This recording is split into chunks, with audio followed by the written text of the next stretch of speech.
Yes, we are live now. Hello friends, this is Imanshi and welcome to Let's Learn. सभी को good evening, नमस्कार, राम राम, सत श्री अकाल, अस्सलाम वालेकुम, what you feel connected with. Assertion and reason के हम क्वेश्चंस करेंगे। रुक जाओ ना एक मिनट, मैं अपनी बात कह लूँ फिर कर लेंगे, है ना। निशा को बहुत मजा आता है मेरा फ्लो खराब करने में। निशा लव्स टू डू इट, कोई बात नहीं, खैर। एनीवेज, तो असर्शन एंड रीजनिंग यानी कथन एवं कारक के क्वेश्चंस, जिसमें पोल आपको निशा जी के सौजन्य से मिलेगा। और ये क्वेश्चंस ऐसे क्वेश्चंस हैं जो पिछले 3 साल में जिनकी संख्या बढ़ी ही है, कम नहीं हुई। और ये अभी इस बात की ऑलमोस्ट श्योरिटी है, सीबीएसई के सिर्फ सीटेट सीबीएसई लेता है, तो सीबीएसई के अदर एग्जाम्स भी, जो इवन साइकोलॉजी से लेके जो 12th तक या अदर जो सब्जेक्ट्स हैं, उनमें भी वो लोग शीट्स में कुछ असर्शन और रीजनिंग के क्वेश्चंस देने लगे हैं। तो ये हटने वाले तो नहीं दिख रहे मुझे अभी, है ना। तो असर्शन एंड रीजन की अगर मैं बात करूं कि ये इंपॉर्टेंट क्वेश्चन है, मुश्किल लगते हैं हम सबको, लेकिन ये मुश्किल होते नहीं है। ये आज के सेशन के बाद होपफुली आपको समझ आ जाएगा, है ना। इसके लिए 2-3 चीजें चाहिए बस। अगर हम बात करें तो 4 क्वेश्चन आए थे पेपर 1 में, अभी सिर्फ सीडीपी की बात हो रही है, हिंदी इंग्लिश में भी 1-1, 2-2 क्वेश्चन आते ही हैं, ठीक। और अगर मैं बात करूं आपका पेपर 2 की, तो 5 क्वेश्चन आए थे पेपर 2 में, तो 30 में से 5 क्वेश्चन, भाई मतलब 1/6 कह लीजिए, बहुत ही बड़ा वेटेज है कि असर्शन एंड रीजनिंग। अब इसमें एक बात मजे की है कि कोई टाइप फिक्स नहीं है कि असर्शन और रीजनिंग में कथन और कारक वाले क्वेश्चंस ऐसे ही आएंगे। ये सबसे बड़ी रिक्वायरमेंट इन क्वेश्चंस में है आपके कॉन्सेप्ट क्लैरिटी की, है ना। कॉन्सेप्चुअल क्लैरिटी आपको है कि नहीं है। आपने रट्टे लगाए हुए हैं तो ये क्वेश्चंस गलत होंगे। अगर आपको थोड़ा भी कॉन्सेप्ट पता है और आप उसको लॉजिकली यूज कर पाते हैं तो काम बन जाएगा, है ना। 2 स्टेप प्रोसेस है। पहले ए को चेक करना है कि ए सही है कि नहीं, अगर सही है गलत है उस हिसाब से फिर आर को चेक करना है कि आर सही है कि नहीं। सही है तो दोनों सही है, तो ये दोनों एक दूसरे के लिए सही है कि नहीं। क्या ए जो स्टेटमेंट दिया है, जो दावा किया गया है, जो कथन है, उसका रीजन सही है या नहीं है। ऐसा हो सकता है ए भी सही हो अपनी जगह, आर भी सही हो अपनी जगह, दोनों एक दूसरे के लिए सही नहीं है, ब्रेकअप होगा ही होगा। पैचअप कब होगा? दोनों ट्रू कब होंगे? जब ए आर के लिए भी सही है और अपने आप में भी सही है, ठीक है ना। ये मैंने ऑब्जर्व किया है। इतने सारे क्वेश्चंस, आज 50 क्वेश्चंस हैं इस तरह के, तो ऑलमोस्ट सभी तरह के क्वेश्चंस की असर्शन और रीजनिंग वाले आपकी प्रैक्टिस हो जाएगी। कम समय में ज्यादा बात करने की कोशिश करेंगे। ये मैंने ऑब्जर्व किया कि जब ये असर्शन और रीजन वाले जो क्वेश्चंस हैं, इनमें ज्यादातर आंसर्स आपके both A and R are true. हालांकि इस तरह की चीजें मैं कभी प्रमोट नहीं करती कि आप एक काम करो, रट्टे लगा लो, सोच लो, है ना, कि ज्यादा लंबा वाला आंसर जो है वो सही होगा। ये सब धरे रह जाते हैं। इवन जो कीवर्ड्स हैं, कई लोग कीवर्ड्स के रट्टे लगा लेते हैं, वो भी कई बार ऐसे के ऐसे ही रखे हुए रह जाते हैं अगर आप क्वेश्चन को ठीक से पढ़ के नहीं समझ पाए हैं तो। लेकिन असर्शन और रीजन का जो, जैसे हम कहते हैं ऑल ऑफ द अबव के चांसेस ज्यादा होते हैं सही होने के नन ऑफ द अबव से। तो नन ऑफ द अबव आप तब सेलेक्ट कीजिए जब आप श्योर हैं। ऑल ऑफ द अबव जब आप 3 ऑप्शन में से एक में भी अनश्योर हैं, तब भी आप ऑल ऑफ द अबव के साथ जा सकते हैं। तो ये बेसिक लॉजिकली ये प्रूवन चीजें हैं, है ना। ये पूरा फॉर्मेट समझते हुए कॉम्पिटिटिव एग्जाम्स का। उसी तरह से असर्शन और रीजनिंग के क्वेश्चंस में भी ये मेजॉरिटी क्वेश्चंस में अगर मैं देखूं जो परसेंटेज है आंसर की, वो A and R both are right वाली प्रोबेबिलिटी ज्यादा है, ठीक है ना। तो कथन, लेकिन इसका मतलब ये नहीं, तो अगर आप बहुत ज्यादा फंस रहे हैं तो आप लगा दीजिए वो, लेकिन अगर आप पढ़ के समझ पा रहे हैं तो फिर आप समझ के ही लगाइए आंसर को, है ना। तो इसी बात से शुरू करते हुए लाइक शेयर आप बढ़िया से करेंगे। और आपको पता ही है मैराथन सेशन है आपका 13 जनवरी को शाम 7 बजे, है ना। सैटरडे को हम लोग मिल रहे हैं। कंप्लीट सेशन होगा, बहुत कम समय में, बिल्कुल काम की बातें, जीरो कंफ्यूजन, है ना। 13 जनवरी 2024, अभी 23 लिखने वाली थी मैं। सैटरडे यहीं लेट्स लर्न पे 3 या 4 घंटे, मेरी कोशिश रहेगी कम समय में पूरी बात, 30 के 30 नंबर आपको एक जगह मिल जाए। 7 PM 7 बजे से पहली बार मैराथन का टाइम चेंज करें, और शायद ये लास्ट मैराथन भी हो, क्योंकि लास्ट जो मैराथन हुई थी वो हुई थी 1 साल पहले, अभी हो रही है, और जब सिलेबस चेंज होगा या चीजें होंगी तब करेंगे, है ना। बहुत पढ़ाया है यूट्यूब पे। चलिए आते हैं, खैर, असर्शन और रीजनिंग यानी कथन एवं कारक वाले क्वेश्चंस करते हैं। कठिन माना जाता है इनको, इसलिए कठिन लिखवाया है, अदरवाइज ये उतने कठिन है नहीं अगर आपकी पढ़ के समझने की क्षमता डेवलप हो चुकी है तो, अगर आपने प्रैक्टिस थोड़ी ठीक से कर ली है तो। ये क्वेश्चंस 50 के 50 विद आंसर्स आपको टेलीग्राम चैनल पे मिल जाएंगे, जिसपे आप लोग 9 लाख से अधिक जुड़ चुके हैं, है ना। अच्छा लगता है इस तरह के नंबर्स जो है कई बार आपकी सौजन्य से देखने को मिलते हैं। तो लेट्स लर्न स्क्वाड आप सर्च कर लीजिएगा। लाइक शेयर सब्सक्राइब आप कर चुके होंगे या कर लेंगे। फर्स्ट क्वेश्चन देखते हैं अब, है ना। फटाफट से क्वेश्चंस पे फोकस्ड रहना है। क्वेश्चन देखते हैं फर्स्ट, क्या कहता है भाई क्वेश्चन नंबर 1, देखिएगा एक बार, जवाब दीजिए। क्वेश्चन नंबर 1 क्या कहता है? एक कथन है और कारक है। अभी मैं आपको पोल दे रही हूं, 1 मिनट आप मेरे को देना, ये लो, है ना, अब कर लो। चलो खैर, पोल मिलेगा आपको हर क्वेश्चन के साथ, और आपको अब 50 क्वेश्चन है, 50 मिनट का टारगेट रखते हैं, हालांकि क्योंकि ये बहुत भारी क्वेश्चंस नहीं होते, बस आपकी बेसिक अंडरस्टैंडिंग चेक कर रहे होते हैं या कॉन्सेप्ट आपने कितने अच्छे से सिलेबस पढ़ा है उसी से क्वेश्चंस निकल के आए हुए हैं। ठीक, समय थोड़ा ज्यादा लगेगा अगर आपने प्रैक्टिस नहीं की है, तो अगर प्रैक्टिस ठीक ठाक की हुई है तो इन क्वेश्चंस में समय भी फिर ज्यादा नहीं लगेगा। तो स्टार्ट करते हैं। लाइक शेयर सब्सक्राइब आप कर ही चुके होंगे मेरे ख्याल में। इंपॉर्टेंट रहेगा आज का सेशन, है ना, नो डाउट अबाउट दैट। चलिए फटाफट से शुरू करते हैं फिर, देखिएगा। बहुत बढ़िया। ए ऑप्शन कह रहे हैं 96% लोग। चलिए समझते हैं कहानी क्या है। देखिए, वही बात गलत भी हो सकती है और वही बात सही हो जाएगी, देखा जाएगा कि स्टेटमेंट के हिसाब से क्या पूछा है ना। देखते हैं असर्शन क्या है। यहां पे कथन है learning and development are related to each other, यानी ये अभिकथन है, स्टेटमेंट है कि अधिगम और विकास एक दूसरे से जुड़े हुए हैं। ये बात हम जानते हैं, हमने कॉन्सेप्ट्स पे प्रॉपर फोकस किया है, रट्टे नहीं लगाए हैं, तो हमें पता है ये बात कि भाई जो चाहे वो ग्रोथ हो, चाहे वो मैचुरेशन हो, चाहे वो लर्निंग हो, है ना, चाहे वो लर्निंग हो, तीनों ही क्या है, डेवलपमेंटल प्रोसेसेस हैं, विकासात्मक प्रक्रियाएं हैं। क्या है? विकासात्मक प्रक्रियाएं हैं, डेवलपमेंट से जुड़ी हुई प्रक्रियाएं हैं, डेवलपमेंटल प्रोसेसेस हैं। ठीक है, डेवलपमेंटल प्रोसेसेस हैं। ठीक, मैचुरेशन क्या होता है? जेनेटिकली आपके अंदर क्षमताएं आ रही हैं, है ना। अगर एक एज में सर्टेन आपके दांत निकलते हैं, एक एज में दाढ़ी मूछ आती है लड़कों की, लड़कियों में दूसरे परिवर्तन, ये मैचुरेशन की वजह से हो रहे हैं। ग्रोथ आपकी हाइट, वेट, शेप, साइज का बदलना। लर्निंग जो आप एफर्ट और प्रैक्टिस करके कुछ सीख रहे हैं, चाहे वो साइकिल चलाना हो, चाहे वो लैंग्वेज हो। ठीक है ना, तो ये डेवलपमेंटल प्रोसेसेस हैं और एक दूसरे से जुड़ी हुई हैं। बिल्कुल सही बात है, ट्रू है ये बात, इसमें कोई भी डाउट नहीं होना चाहिए। ये तो सही है। फिर रीजन को चेक करेंगे, सेकेंड स्टेप अपना। Learning creates new conditions for development, यानी अधिगम और विकास एक दूसरे से जुड़े हुए हैं, और जो लर्निंग है, अधिगम है, वो विकास के लिए नई स्थितियां सृजित करती है। क्या ये बात सही है? तो ये बात सही भी है और ये बात गलत भी है। अगर यहां प्याजे लिखा होता तो ये बात क्या हो जाती? गलत हो जाती। अगर यहाँ वाइगॉस्की लिखा होता तो यही बात सही हो जाती। यहां दोनों ही नहीं लिखे हैं, तो आपको इस स्टेटमेंट के हिसाब से जाना है और अपनी ओवरऑल अंडरस्टैंडिंग के हिसाब से जाना है कि हमने कॉन्सेप्ट में क्या पढ़ा है। हमने कॉन्सेप्ट में पढ़ा है, चाहे वो लर्निंग हो, ग्रोथ हो या मैचुरेशन हो, यानी वृद्धि, अधिगम और परिपक्वता तीनों ही विकासात्मक यानी डेवलपमेंटल प्रोसेसेस हैं, यानी आपस में जुड़ी हुई हैं। ये बात हमने बेसिक कॉन्सेप्ट पढ़ा हुआ है। अब लर्निंग, इसमें एक्स्ट्रा दिमाग नहीं लगाना, इसमें जो पूछा है उसी हिसाब से चलना है। अगर प्याजे लिखा होता तो प्याजे तो कहते हैं भाई लर्निंग से डेवलपमेंट नहीं, डेवलपमेंट से लर्निंग होती है, वो क्वेश्चन भी आएगा आगे। तो learning creates new conditions for development. अब इन्होंने कह दिया दोनों इंटर रिलेटेड है, और लर्निंग जो है नई स्थितियां सृजित करती है डेवलपमेंट के लिए, विकास के लिए। विकास जिसमें बहुत सारी चीजें ऑटोमेटिक भी हो रही हैं एज के साथ, है ना। तो लर्निंग, मान लीजिए आपने लैंग्वेज सीखी, इंग्लिश सीखी, है ना, इंग्लिश सीखी। अब आपने इंग्लिश सीखी, इसकी वजह से अब आप इंग्लिश का लिटरेचर पढ़ पाएंगे, इंग्लिश बोलने वाले लोगों से बात कर पाएंगे, इंग्लिश की मूवीज देख पाएंगे। तो आपका डेवलपमेंट नहीं होगा क्या ये सब करके?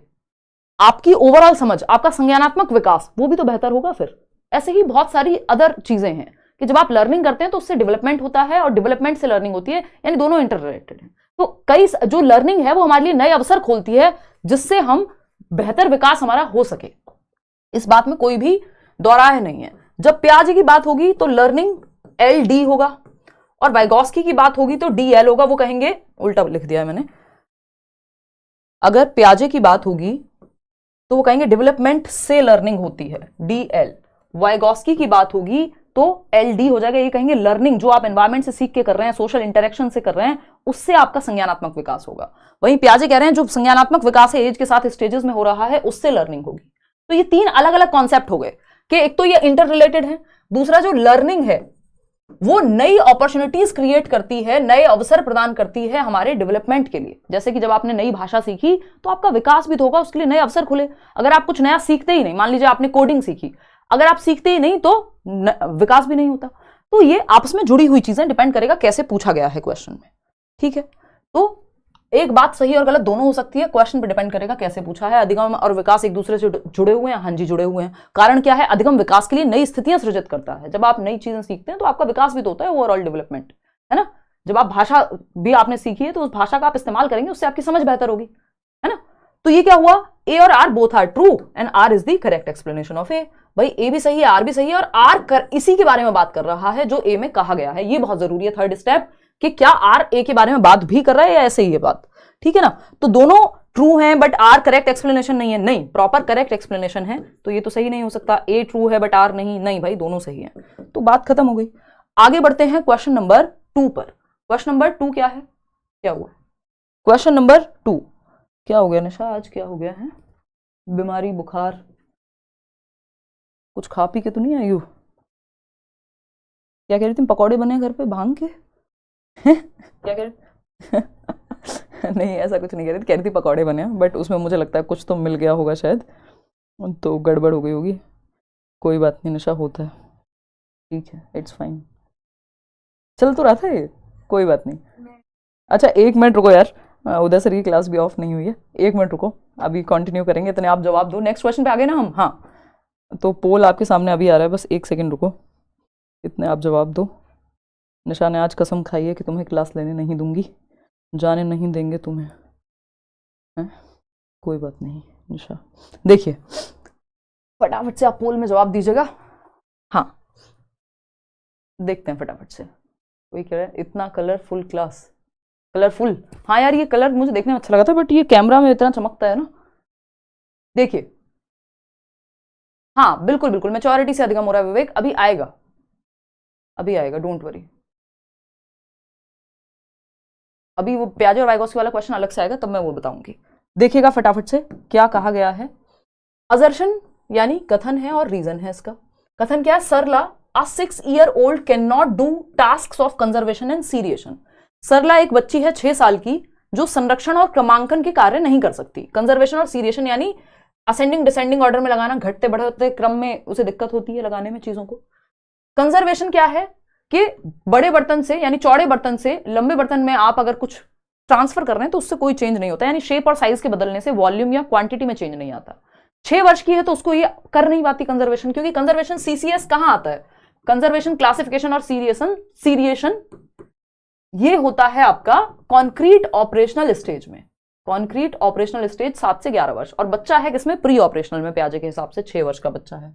रीजन क्या है? Children in pre concrete stage यानी pre operational stage, concrete stage से पहले वाली, have difficulties in considering multiple aspects of a situation, यानी सारे पक्ष देखने में समस्या होती है जब बच्चे प्री कॉन्क्रीट स्टेज या प्री ऑपरेशनल स्टेज या पूर्व क्रियात्मक अवस्था में या संक्रियात्मक अवस्था में होते हैं। बात सही है, कंजर्वेशन अचीव नहीं हुआ होता। ये रीजन सही दिया है इस चीज के बारे में, तो दोनों ही बातें सही हैं भाई। Both A and R are true and R is the correct explanation of A, यानी ए भी सही है कि वो नहीं कर पाएगी क्योंकि 6 साल की है, और रीजन क्या दिया है इसका कि प्री कॉन्क्रीट स्टेज में मल्टीपल एस्पेक्ट यानी डिसेंटर करने में, विकेंद्रीकरण में दिक्कत आती है, सारे पहलू नहीं देख पाती। तो A is the right answer. अब इसको आपको टेस्ट की तरह लेना है, स्पीड बढ़ाएंगे थोड़ी सी क्योंकि एक बेसिक समझ हमारी बन जाएगी 4-5 क्वेश्चंस में। क्वेश्चन नंबर 3 देखिएगा, अगेन कथन है। क्या है कथन? In middle school teachers should encourage boys to study mathematics and sciences rather than languages, यानी कथन है कि माध्यमिक स्कूल में 6ठी से 8वीं की बात हो रही है, शिक्षकों को लड़कों को भाषा पढ़ने के बजाय गणित व विज्ञान के विषयों को पढ़ने के लिए प्रोत्साहित करना चाहिए। कि भाई लड़के हो, तुम्हें तो मैथ्स पढ़ना है, तुम ह्यूमैनिटीज क्यों ले रहे हो, तुम्हें तो साइंस साइड लेनी चाहिए, है ना, इस तरह की बातें होती हैं। तो हम क्या एनकरेज कर रहे हैं? मैथमेटिक्स और साइंसेस पढ़ने के लिए बॉयज को कह रहे हैं हम, बजाय की भाषा के। तो ये बात गलत है, जेंडर स्टीरियोटाइप, लिंग रूढ़िबद्धता को दर्शाती है ये बात, ठीक, तो ये तो फॉल्स है, गलत बात है। फिर भी ऐसा हो सकता है कि ये सही हो, डिपेंड करेगा पूछा क्या है, रीजन में क्या दिया है इसके, तो रीजन पढ़ना बहुत जरूरी है। रीजन क्या दिया है इसका? बॉयज डू नॉट, क्योंकि सही है समाज के पर्सपेक्टिव में हो सकती है, जैसे इस बार वो आया था कि गर्ल्स प्लेइंग विद डॉल, और ये वो एक क्वेश्चन वो है, बहुत अच्छा क्वेश्चन है, आगे करेंगे। Boys do not have the inherent abilities to study language, ये बात गलत है कि उनको इसलिए गणित और साइंस पढ़ने के लिए कहा जा रहा है क्योंकि उनमें क्षमता नहीं होती लैंग्वेज पढ़ने की। दोनों ही बातें गलत हैं, तो both A and R are false. ये सबसे आसान होता है क्योंकि इसमें आपको रीजन की पड़ी ही नहीं है, क्योंकि दोनों ही बातें गलत हो गई, सिंपल बात। तो 4th ऑप्शन जो कि 78% लोग सही दे भी रहे हैं। आगे बढ़ेंगे, क्वेश्चन नंबर 4। क्वेश्चन नंबर 4 क्या है भाई? देखिएगा एक बार, क्वेश्चन नंबर 4 क्या है? असर्शन यानी कथन और इसका रीजन। कथन क्या है? Restricting learning to a permanent and measurable change in behaviour is problematic. अभी कुछ दिन पहले ये कराया था और आप में से कई लोगों को दिक्कत हुई थी, दोबारा समझाने को कहा गया था, है ना। तो इसको टेस्ट की तरह लेना। अधिगम को केवल सीखने में स्थायी व मापा जा सकने वाला बदलाव देखना समस्यात्मक बात है। बिल्कुल सही बात है ये कहना कि लर्निंग की एक बहुत ही प्रचलित यानी फेमस डेफिनेशन है, पॉपुलर डेफिनेशन है कि learning is relatively permanent change in behaviour, यानी व्यवहार में लगभग स्थायी परिवर्तन को हम अधिगम कहते हैं। ये व्यवहारवाद की यानी बिहेवियरिस्टिक पॉइंट ऑफ व्यू की डेफिनेशन है। इसको बहुत अच्छा कंस्ट्रक्टिविज्म में नहीं माना जाएगा कि लर्निंग को सिर्फ इतना मानना कि लर्निंग वो है जिसको मेजर किया जा सके, यानी अगर आप नंबर लेके आए हैं पेपर में तो आपको आता है, अदरवाइज तो नहीं आता है। हो सकता है बच्चे को एग्जाम एंग्जाइटी हो सकता है अदर समस्याएं हो, है ना, हो सकता है उसने सीखा हो, उसका मन ना हो बताने का आपको। तो learning permanent change, permanent and measurable change कि जिसको प्रॉपर सही से ही मापा जा सकता है। भाई ऐसे सारे चेंज नहीं होते ना जिसका मापन संभव हो। तो लर्निंग सिर्फ मापने योग्य होती है, ये कहना प्रॉब्लमेटिक है। ऐसा इन्होंने कहा है कि ये जो बात है ये प्रॉब्लमेटिक है। हाँ ये बात सही है, बिल्कुल प्रॉब्लमेटिक है। इसका रीजन क्या दिया है? Learning is a complex activity that includes processes that take place internally. भाई लर्निंग सीखना एक जटिल प्रक्रिया है, ग्रेजुअली धीरे धीरे होता है। इसमें आंतरिक रूप से होने वाली प्रक्रियाएं भी शामिल हैं। ऐसा नहीं है जो आपको एक्सटर्नली बाहर मेजरेबल मापन योग्य दिख रहा है वही लर्निंग है। हो सकता है बच्चे की समझ में परिवर्तन आ गया हो, अभी उसे प्रदर्शित करना ना आता हो, व्यक्त करना ना आता हो, सारी चीजें आप नहीं माप सकते। हो सकता है उस दिन बुखार हो उसे, हो सकता है कोई घटना घटी हो, नहीं आप जब टेस्ट देने गया तो मेजर नहीं कर पाए, वो उसमें नहीं लिख के आया सही से। तो ANRR राइट होता नहीं है। जब छोटी क्लासेस में कुछ बच्चे होते हैं वो अपने मूड से काम करते हैं, उनको आता था घर पे आके किसी दिन बता देंगे मम्मी को, मम्मी आज मेरा मन नहीं था, टीचर मेरी डांट लगा दी, फिर मैंने क्वेश्चन सही नहीं किया, मैंने लिखा ही नहीं कुछ, मेरा मन नहीं था। अब उसको आता है बच्चे को तो, लेकिन टीचर क्या कहेंगे कि भैया टीचर को तो अगले दिन नंबर कितने देने हैं? 0, कि भाई तुमने लिखा नहीं तो तुम्हें आता नहीं है, सिंपल बात है। तो लर्निंग सिर्फ वहीं तक सीमित नहीं है, वो एक हिस्सा है लर्निंग का। दे चुकी हूं एहसान कंप्लीट नोट्स, एक बार पढ़ लो उनको, ठीक है ना। तो both A and R are true and R is the correct explanation of A। बात तो सही है। आगे बढ़ेंगे नेक्स्ट क्वेश्चन पे। नेक्स्ट क्वेश्चन क्या है? क्वेश्चन नंबर है 5। क्या कहता है भाई क्वेश्चन नंबर 5? देखिए फटाफट से, स्पीड बढ़ाएं थोड़ी सी, इसको आप टेस्ट की तरह मान के चलेंगे। अगर हम बात करते हैं क्वेश्चन नंबर 5 की, read the following statements and choose the correct option. Assertion, interaction with more knowledgeable others such as teachers and peers can provide the necessary support and guidance to help learners develop their understanding and skills। यानी यदि बच्चा more knowledgeable other, MKO जो Vygotsky की theory में जिसकी बात हुई है, शिक्षक और साथियों जैसे अधिक जानकार लोगों के साथ बातचीत करता है तो उसकी समझ और कौशल वो सीखता है अपने से ज्यादा जानने वाले लोगों के साथ बैठ करके या डिस्कस करके या साथ में रह करके। बात तो सही है, ट्रू। वाइगोस्की भी यही कह रहे हैं, ट्रू। आपको कॉन्सेप्ट सारे लगा देने हैं। रीजन क्या है? सोशल इंटरेक्शन इज अ की component of learning and development, जो कि वाइगोस्की कहते हैं कि जो सोशल इंटरेक्शन है, जो सोशली बातचीत है, सामाजिक अंतःक्रिया है, उससे लर्निंग बेहतर होती है, वो जरूरी है। तो A and R are true and R is the correct explanation of A। इसमें कुछ क्वेश्चन बहुत अच्छे मिलेंगे आपको। अगर आपको ये क्वेश्चंस आसान लगने लगे इसका मतलब आपने इनफ प्रैक्टिस की है। क्वेश्चन नंबर 6 देखिएगा। असर्शन क्या है? At a very early age girls in most cultures across the world choose dolls as toys while boys prefer to play with cars. यानी बहुत कम उम्र में दुनिया भर में अधिकांश संस्कृतियों में लड़कियां गुड़िया को खिलौने के रूप में चुनती हैं, जबकि लड़के कारों के साथ खेलना पसंद करते हैं। कि भाई लड़का है तो उसका शौक क्या होगा? कार से खेलना, लड़की है तो गुड़िया। छोटी उम्र से ही बात शुरू हो जाती है। ये जब मैंने पहली बार पढ़ा था तो इसका इंटरप्रिटेशन गलत आया था दिमाग में, क्योंकि पूरा नहीं ठीक से पढ़ा। अगर दोनों को साथ में नहीं पढ़ेंगे तो गड़बड़ होगी इसमें, है ना। तो ये बात हम पूरी तरह से गलत नहीं कह सकते। ऐसा होने का जो रीजन है, ऐसा होता है, ये चीज बदलेगी समय के साथ। इसका जो रीजन है इसके पीछे, वो रीजन है कि हमने कल्चरली ऐसे ही पेश किया है। हम लड़कियों के लिए खिलौने भी वही लाते रहे हैं स्टीरियोटाइपिंग की वजह से।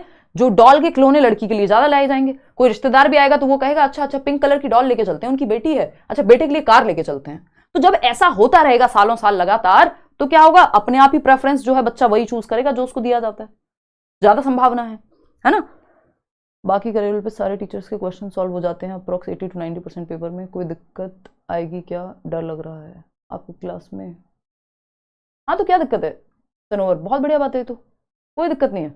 देखिए प्रीवियस ईयर क्वेश्चंस अगर किसी से सॉल्व हो रहे हैं इसका मतलब वो सही जगह पे जा रहा है, सही तरीके से एनालाइज करके कर रहा है। देखिए इसका रीजन क्या है। अब ठीक है, ये बात सही है कि गलत हमने मान लिया, पता नहीं क्या है। रीजन पढ़ते हैं इसका। Children organize information about what is considered appropriate for a boy or a girl on the basis of what a particular culture expects and behave accordingly।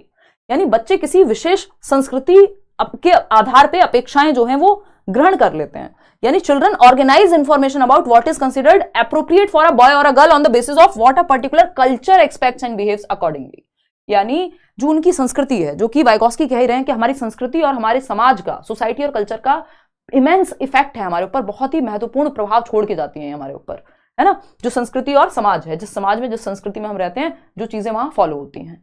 तो ये वही बात है कि जो बच्चे हैं वो इंफॉर्मेशन ऑर्गेनाइज करते हैं किसी भी व्यवहार की, कि क्या अप्रोप्रिएट है एक लड़के के लिए और क्या इनअप्रोप्रिएट है ना। लड़कियां प्यार से बात करती हैं सॉफ्टली, है ना, लड़के करेज से बातें करते हैं। अगर वो सॉफ्टली बात करें तो हम कहेंगे क्या लड़कियों की जैसे बात करते हो, हाँ रोने लग गए, लड़की हो क्या।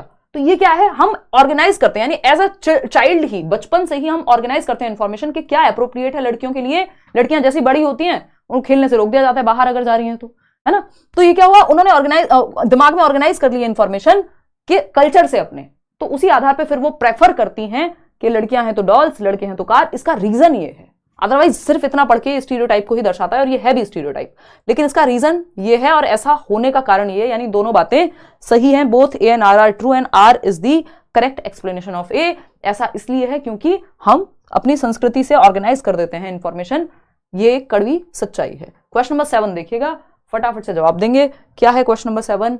असर्शन है यानी कथन। क्या है? To facilitate critical thinking among learners teachers should expose them to diverse situations and differing perspectives. यानी शिक्षार्थियों के बीच समालोचनात्मक चिंतन को सुगम बनाने के लिए शिक्षकों को उन्हें विविध परिस्थितियों और विभिन्न दृष्टिकोणों से अवगत कराना चाहिए। क्रिटिकल थिंकिंग बेहतर करानी है तो मल्टीपल एस्पेक्ट्स में बच्चों को मौका देना पड़ेगा। बात तो सही है, true.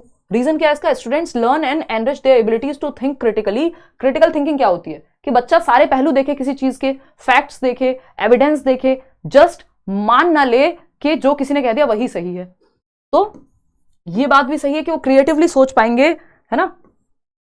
Engage in conversations across differences. जब वो अलग अलग तरह की कन्वर्सेशन में, बातचीत में डिस्कस करते हैं, डिबेट करते हैं, तो उनकी क्रिटिकल थिंकिंग यानी वो सारे पहलुओं को देख के एक सही कंक्लूजन पे आ पाते हैं। तो दोनों बातें सही हैं, कोई दिक्कत इसमें नहीं है। आगे बढ़ते हैं, क्वेश्चन नंबर 8 देखिएगा। क्या कहता है क्वेश्चन नंबर 8? पियाजे और वाइगोस्की का फेवरेट क्वेश्चन आपके सामने है। क्या है? असर्शन है जीन पियाजे एंड लेव Vygotsky differ in their perspective on the influence of language on cognitive development in children. बच्चों में संज्ञानात्मक विकास पर भाषा के प्रभाव व जीन पियाजे और लेव वाइगोस्की के दृष्टिकोण में भिन्नता है। यानी पियाजे कह रहे हैं लैंग्वेज जो है वो कॉग्निटिव डेवलपमेंट से आ रही है, और वाइगोस्की कह रहे हैं कि लैंग्वेज से कॉग्निटिव डेवलपमेंट हो रहा है। जो की बात अभी हमने की थी कि लैंग्वेज से डेवलपमेंट, कौन कह रहा है ये बात? वाइगोस्की। डेवलपमेंट से लैंग्वेज या लर्निंग, ये कौन कह रहे हैं? पियाजे। तो ये बात तो सही है कि वो डिफरेंट ओपिनियन रखते हैं किस पे? लैंग्वेज एंड थॉट पे। लैंग्वेज एंड थॉट पे दूसरा उनका जो ओपिनियन है वो एक और ये भी है कि वो पियाजे कहते हैं पहले थॉट आता है बाद में लैंग्वेज, और वाइगोस्की कह रहे हैं दोनों साथ साथ चलते हैं, बाद में जो है पैरेलली चलते हैं और बाद में मर्ज हो जाते हैं, तो डिफरेंट है। रीजन क्या दिया इसका? In discovery learning teacher provides opportunities and students derive information for themselves. यानी ये बात सही है कि जो डिस्कवरी लर्निंग है, खोज अधिगम है, उसमें शिक्षक अवसर प्रदान करेगा, बच्चे डिस्कवर करेंगे, जो भी इंफॉर्मेशन उनके पास होगी उसके आधार पे वो डिस्कवर करेंगे, खोज करेंगे, इसलिए खोज अधिगम कहते हैं। डिस्कवरी लर्निंग किसने बात की है? जेरोम ब्रूनर ने, है ना। तो ये दोनों बातें सही है, लेकिन ये एक दूसरे के लिए सही नहीं है। जीन पियाजे एंड लेव वाइगोस्की अलग अलग विचार रखते हैं लैंग्वेज एंड थॉट के ऊपर, ये थी एक बात जो कि सही है। इसका रीजन ये दिया है कि डिस्कवरी लर्निंग में टीचर अपॉर्चुनिटीज देगा और बच्चा जो है इंफॉर्मेशन ड्राइव करेगा। बात पियाजे वाइगोस्की की हो रही थी और ये बात कहीं से भी कनेक्टेड ही नहीं है ना। ये डिफरेंस के बारे में कोई बात ही नहीं कर रही। तो अब आपने तो सही जवाब दे रहे हैं आप में से कई सारे लोग, both A and R are true, but R is not the correct explanation of A. भाई ए भी सही है, आर भी सही है, लेकिन आर ए के बारे में बात नहीं करता, तो R is not the correct explanation of A, यानी आर ए की सही व्याख्या नहीं करता। तर्क जो है अपने आप में तो सही है, बट ए के लिए सही नहीं है। चलिए खैर, क्वेश्चन नंबर 9 देखिएगा। क्वेश्चन नंबर 9 क्या कहता है भाई?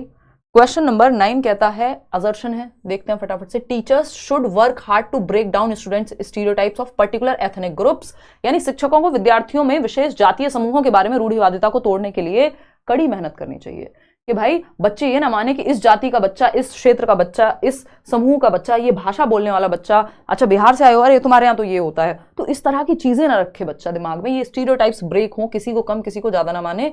तो ये बात ट्रू है, टीचर्स को भरसक प्रयास करना चाहिए कि बच्चे स्टीरियोटाइप क्या है? कोई भी चीज जो बन गई है क्योंकि होता आया है, तो स्टीरियोटाइप किसी भी क्षेत्र में कोई अच्छा नहीं होता, ठीक। तो ये बात तो सही है, इसको ब्रेक करने की कोशिश करनी है टीचर्स को। रीजन क्या है? A key educational objective is to enable students to engage in critical self reflection.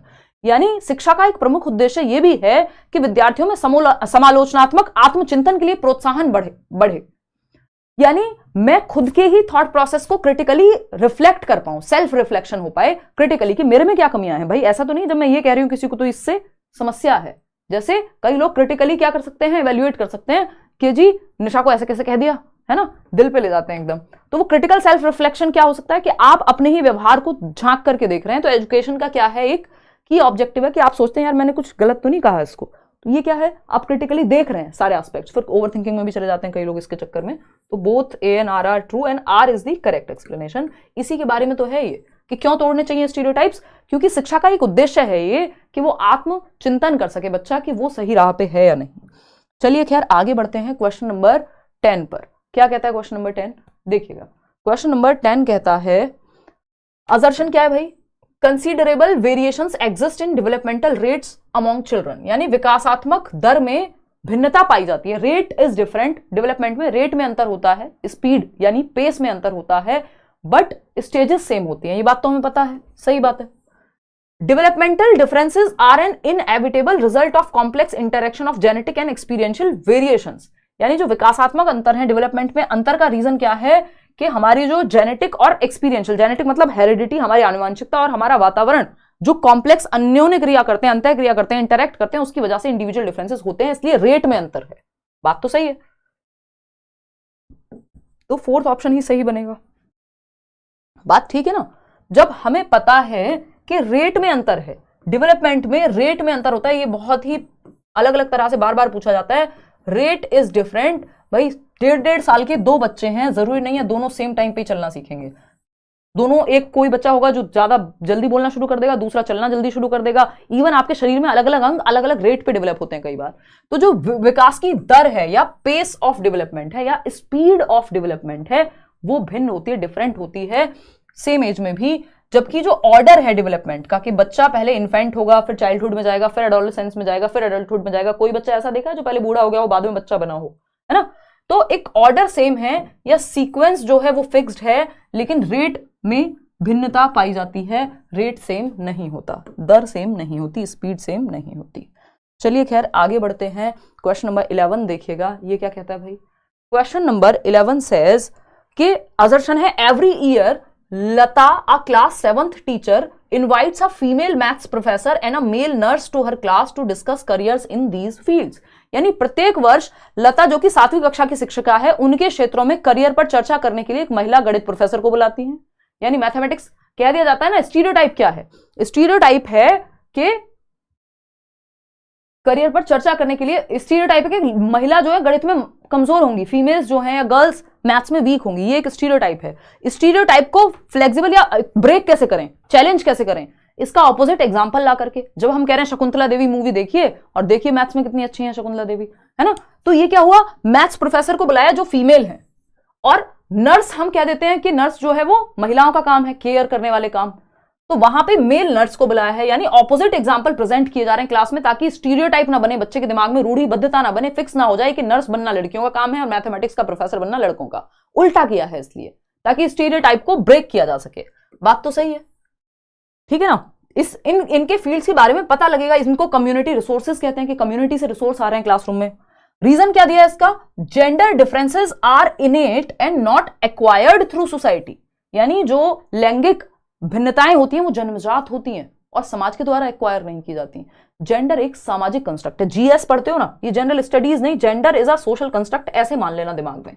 GS, gender क्या है, सोशल कंस्ट्रक्ट है, समाज के द्वारा निर्मित एक भूमिका है कि महिलाएं ये काम करेंगी, पुरुष ये काम करेंगे। जबकि सेक्स जो है वो बायोलॉजिकल एस्पेक्ट है कि महिलाएं बच्चों को जन्म देती हैं, ये बायोलॉजिकल है।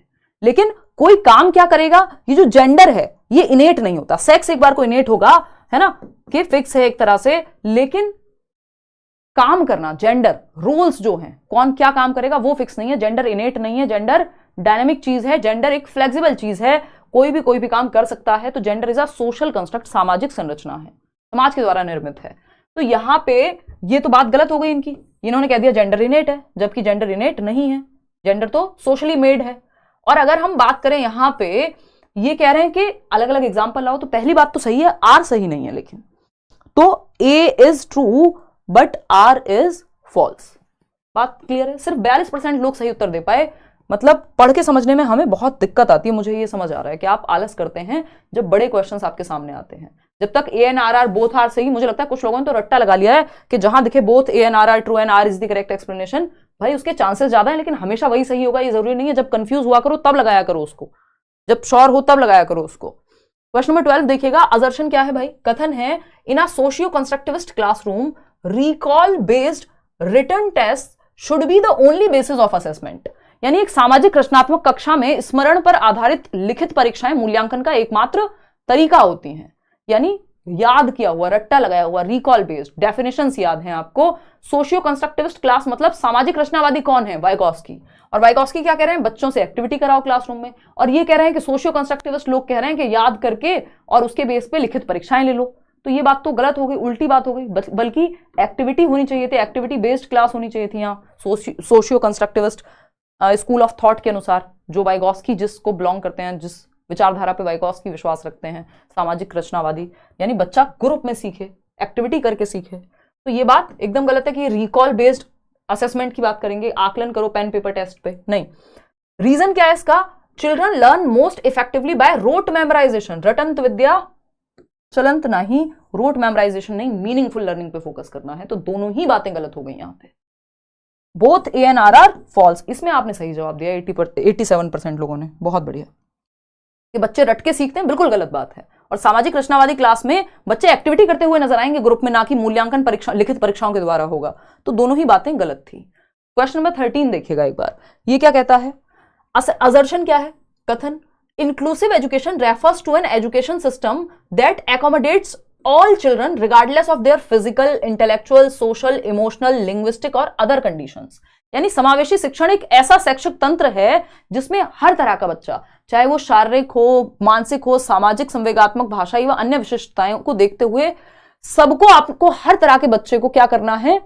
इंक्लूड करना है। चाहे कोई सोशली प्रिविलेज्ड है, बहुत ही समृद्ध वातावरण से, समृद्ध परिवार से आता है जहां पे सारे रिसोर्सेज हैं, माँ बाप पढ़े लिखे हैं, सब कुछ है, या फिर कोई ऐसे डेप्राइव्ड माहौल से आता है, वंचित समूह से आता है जहां रोटी के भी लाले हैं, लेकिन आपको सबको इंक्लूड करना है। किसी को कोई दिक्कत नहीं है फिजिकली, दूसरा बच्चा है जिसको देखने में दिक्कत है, सुनने में दिक्कत है, चल के आने में दिक्कत है, सबको एकोमोडेट करना है। इसीलिए वो क्वेश्चन भी आया था इस बार कि इंक्लूसिव एजुकेशन क्या करती है? सेम है किस चीज में? सेम इन एकोमोडेशन, यानी हर किसी को एकोमोडेट करना है। एजुकेशन फॉर ऑल है, इंक्लूसिव एजुकेशन सभी के लिए शिक्षा की बात करती है। एकोमोडेशन है किसके लिए? सभी के लिए, है ना। मॉडिफिकेशन डिफरेंट होगा, एकोमोडेट करना है सबको इक्वली, सबको इंक्लूड करना है, लेकिन मॉडिफिकेशन अलग अलग बच्चे के लिए। भाई जो हियरिंग इंपेयर्ड बच्चा है उसके लिए अलग तरह के संसाधन अपनाएंगे आप, जिसको चलने में दिक्कत है उसके लिए अलग, लेकिन एकोमोडेट तो सबको करना है, समायोजित तो सबको करना है। मॉडिफिकेशन डिफरेंट होगा डिफरेंट चीजों के आधार पर। तो inclusion is not confined to the disabled but is a broader term. यानी समावेशन का मतलब एक व्यापक दर्शन है जो केवल दिव्यांग बच्चों तक सीमित नहीं है। कि हम इंक्लूसिव एजुकेशन का मतलब क्या समझते हैं? डिसेबल्ड बच्चे होंगे, इसमें ऑटिज्म वाले बच्चे होंगे, ADHD होंगे, IQ जिनका कम है वो होंगे, नहीं। इंक्लूसिव का मतलब है गिफ्टेड बच्चा भी है, टैलेंटेड बच्चा भी है, एवरेज बच्चा भी है, किसी को कोई हियरिंग इंपेयर्ड, विजुअली इंपेयर्ड, सब सारे तरह के बच्चे हैं। तो इंक्लूजन का मतलब ही होता है सबको इंक्लूड करना, regardless of their physical, intellectual, social, emotional perspective, है ना। अच्छा बुरा जो आप मानते हो सबको इंक्लूड करके चलना, सभी के लिए शिक्षा इंक्लूसिव एजुकेशन का मतलब ही है। तो दोनों ही बातें सही हो गई। आगे बढ़ते हैं क्वेश्चन नंबर 14। अच्छा, इंक्लूसिव एजुकेशन बेस्ड किस पे? इक्विटी के प्रिंसिपल पे। क्वेश्चन नंबर 14 क्या कहता है? असर्शन क्या है? A teacher gives a lot of project work and encourages children to work collaboratively. यानी एक शिक्षिका है जो बहुत सारे परियोजना कार्य देती है, वह बच्चों को सहयोगात्मक रूप से कार्य करने के लिए प्रोत्साहित करती है। प्रोजेक्ट वर्क क्या है? चाइल्ड सेंटर्ड मेथड है। किसने दिया था बताओ फटाफट से? WH किलपैट्रिक ने, विलियम हियर्ड किलपैट्रिक जो जॉन डुई के ही एक्वेंटेंस या शिष्य थे। मतलब ये आपका प्रोग्रेसिव एजुकेशन पे बेस्ड है, चाइल्ड सेंटर्ड मेथड है, जहां बच्चे ग्रुप बना के कोई प्रॉब्लम सॉल्व करेंगे, कोई प्रोजेक्ट कंप्लीट करेंगे, कोई काम करेंगे। तो ये एक अच्छा मेथड है। तो प्रोजेक्ट वर्क दिया है एक टीचर ने, टू वर्क कोलैबोरेटिवली, जिससे बच्चे प्रोत्साहित हों कि वो ग्रुप में, प्रोजेक्ट कभी भी ग्रुप में कंप्लीट किया जाता है। प्रोजेक्ट वर्क की ये सबसे बड़ी विशेषता है कि इसमें बच्चे ग्रुप में काम करते हैं। तो कोलैबोरेटिवली यानी सहयोगात्मक रूप से बच्चे काम करेंगे। यस, ये तो ट्रू है, ये तो सही बात है कि बच्चों को प्रोत्साहन मिलेगा, एक दूसरे से सीखेंगे और एक्टिवली काम करेंगे। रीजन क्या दिया है इसका? Children learn a lot through discussion with peers, यानी जब वो अपने साथी सहयोगियों के साथ चर्चा करते हैं, काम करते हैं, एक साथ ग्रुप में प्रोजेक्ट करेंगे, तो वो क्या करेंगे, सीखेंगे चर्चा के माध्यम से, ग्रुप में सीखते हैं बच्चे। तो इसका रीजन भी सही है, इसीलिए टीचर ने प्रोजेक्ट वर्क दिया है, क्योंकि वो अच्छे सीखेंगे जब वो ग्रुप में काम करेंगे। तो A is the right answer. 95% लोग सही उत्तर यहाँ पे दे पा रहे हैं, कोई दिक्कत नहीं है। आगे बढ़ते हैं, क्वेश्चन नंबर 15 देखिएगा। ये क्या कहता है भाई, क्वेश्चन नंबर 15? क्वेश्चन नंबर 15 कहता है, असर्शन क्या है इसका, कथन, children learn the knowledge, skills, values and customs of the society only through formal agencies. मजे की बात यह है, जब आप असर्शन और रीजनिंग के क्वेश्चन कर रहे हैं तो आपका पूरा सिलेबस रिवाइज हो जाता है, क्योंकि ये किसी भी टॉपिक से पूछे जा सकते हैं। बस आपकी शर्त एक है कि आपकी कॉन्सेप्चुअल क्लैरिटी बेहतर होनी चाहिए, आपने सिलेबस को ढंग से पढ़ा हो, रट्टे ना लगाए हों, नहीं तो आपको दिक्कत होगी इस तरह के क्वेश्चंस करने में। बच्चे अपने समाज की जानकारी, कौशल, मूल्य, रीति रिवाज केवल औपचारिक कारकों से सीखते हैं, ओनली फॉर्मल एजेंसीज। देखो सारी बातें अच्छी थी, लेकिन यहां ये फॉर्मल एजेंसीज लिख दिया। फॉर्मल क्या है, स्कूल हो सकता है, कहीं आप कोई ट्रेनिंग लेने जा रहे हैं, खाने पीने, बैठते कैसे हैं, उठते कैसे हैं, एटिकेट्स की, वो हो सकता है फॉर्मल, जहां प्रॉपर वो चीज सिखाई जा रही है। लेकिन जो समाज में जो ज्ञान है, स्किल है, कोई वैल्यू है सही और गलत की, क्या त्योहार मना रहे हैं, ये सब फॉर्मल से सीखते हैं या हम कहीं से भी सीख सकते हैं, इनफॉर्मल से भी सीख सकते हैं, हम ये रोड से भी सीख सकते हैं, हम अपने परिवार से भी सीख सकते हैं, दोस्तों से भी सीख सकते हैं। तो लर्निंग ऐसा नहीं है कि सिर्फ फॉर्मल एजेंसी से होती है, लर्निंग कहीं से भी होगी, फॉर्मल प्लस इनफॉर्मल कहीं से भी। तो सिर्फ फॉर्मल एजेंसी सिर्फ स्कूल से सीखेंगे नहीं, तो ये तो फॉल्स हो गया। इसका रीजन क्या दिया है, socialisation is a simple and linear process. देखिए जो भी प्रोसेस है ना पूरे सिलेबस में, कोई भी ऐसी प्रोसेस नहीं है जो लीनियर हो और सिंपल हो। तो ये लीनियर वर्ड ही अपने आप में नेगेटिव है। लीनियर का मतलब है स्ट्रेट लाइन, ना तो लर्निंग स्ट्रेट लाइन में होती, ना डेवलपमेंट स्ट्रेट लाइन में होता, सब लीनियर नहीं है, कॉम्प्लेक्स है, आगे पीछे स्पाइरल में होते हैं, ग्रेजुअली होते हैं, over the period of time build होते हैं, है ना। तो लीनियर तो है ही नहीं, कॉम्प्लेक्स प्रोसेस है, जटिल है भाई। आपने आज ये चीजें सीखी, आज सही गलत ये है, कल को ये होगा, अलग अलग स्टेज में बच्चा अलग अलग चीजें सीख रहा होता है, तो दोनों ही गलत हैं। Fourth option is the right answer. 77% लोग सही उत्तर दे पा रहे हैं। क्वेश्चन नंबर 16 पे चलेंगे, फटाफट से जवाब दो, 30 सेकंड का समय है, स्पीड अब हम इंक्रीज करके चलेंगे। कोई बात नहीं, सब सॉल्व होगा। अभी तो हिंदी, इंग्लिश, सीडीपी तीनों का मैराथन लेना बाकी है, 1 साल बाद मैराथन हो रहा है, डोंट वरी, ठीक है ना, होंगे सॉल्व भी होंगे, परेशान मत हो जाया करो, क्वेश्चन को समझने में फोकस करो, सॉल्व अपने आप होंगे, है ना। देखो फटाफट से आगे बढ़ेंगे, बहुत बढ़िया।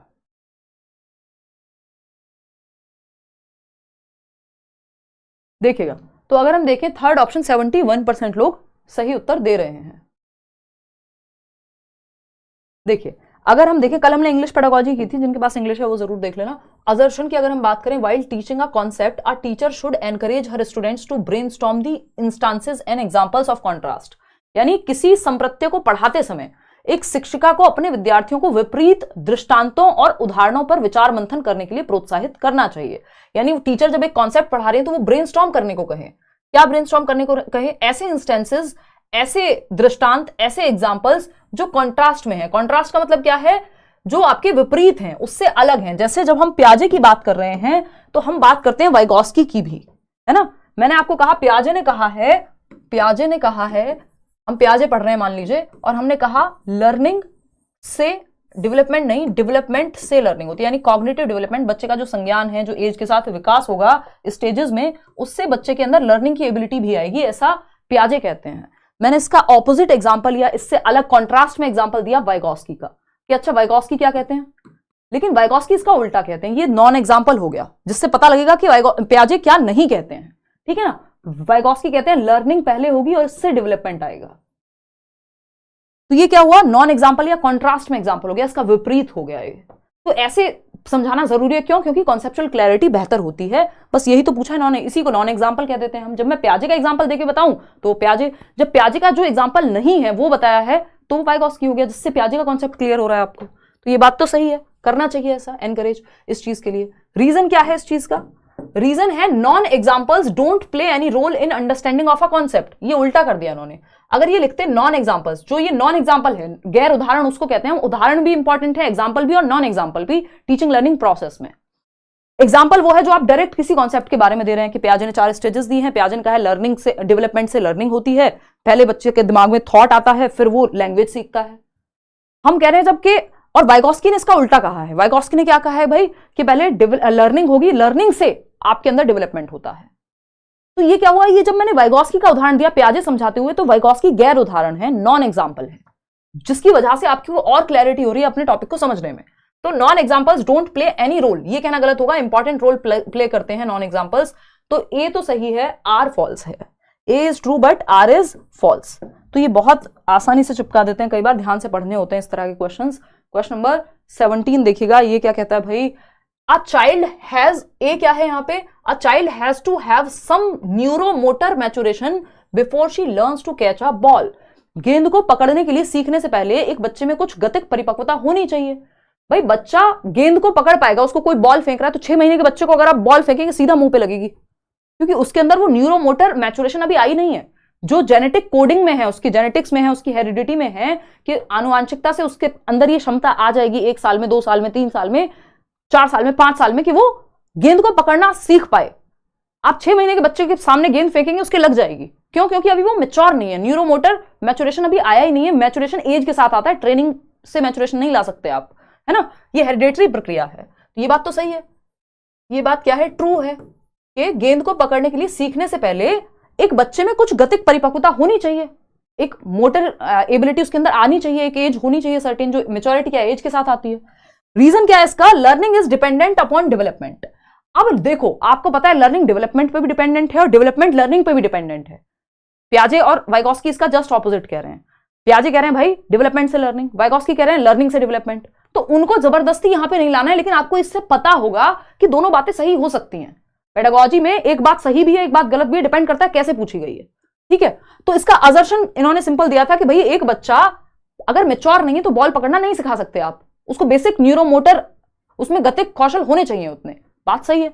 इसका रीजन दिया learning is dependent upon development. अब इस केस में जो विकास, जो नेचुरली विकासात्मक प्रक्रिया मैच्योरेशन, वो एज के साथ आएगी। तो यहां पे कुछ जो चीजें हैं वो लर्निंग डिपेंडेंट हो गई डेवलपमेंट पे। हम क्यों 10वीं क्लास का सिलेबस नहीं पढ़ा देते हैं 5वीं क्लास के बच्चों को, क्योंकि अभी वो डेवलपमेंट डेवलपमेंट के हिसाब से लर्निंग कराएंगे हम, कि वो उस स्टेज में तो आ जाए, मैच्योर तो हो जाए उतना उस हिसाब से। तो ये बात भी सही है बिल्कुल कि लर्निंग डिपेंडेंट है यहाँ पे डेवलपमेंट में, जबकि पहले क्वेश्चन में हम क्या कह रहे थे, लर्निंग अपॉर्चुनिटीज क्रिएट करती है डेवलपमेंट के लिए। लेकिन वो हर केस में सही नहीं हो सकता ना, जैसे पूछा है उस सेंस में सोचना है ना। रोजी अभी बस एक मैराथन सेशन और अटेंड कर लेना, बहुत ही लिमिटेड शब्दों में काम बन जाएगा, ठीक है जी। बहुत बढ़िया विवेक कुमार। तो दोनों बातें सही हैं, both A and R are true and R is the correct explanation. 78% लोग सही उत्तर इसका दे रहे हैं। आगे बढ़ते हैं, क्वेश्चन नंबर 18 क्या कहता है भाई, क्वेश्चन नंबर 18 फटाफट से जवाब देंगे। क्वेश्चन नंबर 18 कहता है वाइल टीचिंग प्रॉब्लम सॉल्विंग, जब बच्चों को आप समस्या समाधान सिखा रहे हैं तो teacher should discourage the children to think about their own thinking and focusing on how to learn. यानी समस्या समाधान पढ़ाते समय शिक्षकों को चाहिए कि वे बच्चों को अपनी सोच के बारे में सोचने और सीखने के तरीके पर ध्यान केंद्रित करने के लिए हतोत्साहित करें।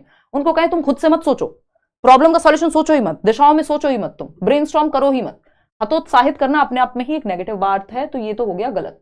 ये क्या है, फॉल्स। रीजन क्या दिया इसका, development of metacognitive abilities hinder problem solving, जबकि हमें पता है मेटाकॉग्निटिव यानी परासंज्ञानात्मक क्षमताएं, thinking about your own thinking, reflecting upon your own thinking, planning, reviewing, ये सब क्या है, हमें सीखने में मदद करती है। हमारी प्रॉब्लम सॉल्विंग बेहतर होती है जब हम रिफ्लेक्ट करते हैं, हम फेल क्यों हुए, हमने क्या सही नहीं पढ़ा था, क्या गलत पढ़ा था। तो थिंकिंग अबाउट थिंकिंग ये जरूरी होता है। ये कह रहे हैं कि ये हिंडर करता है, मेटाकॉग्निशन तो हेल्प करता है सीखने में, है ना। तो दोनों ही बातें फॉल्स हो गई यहाँ पे, both A and R are false.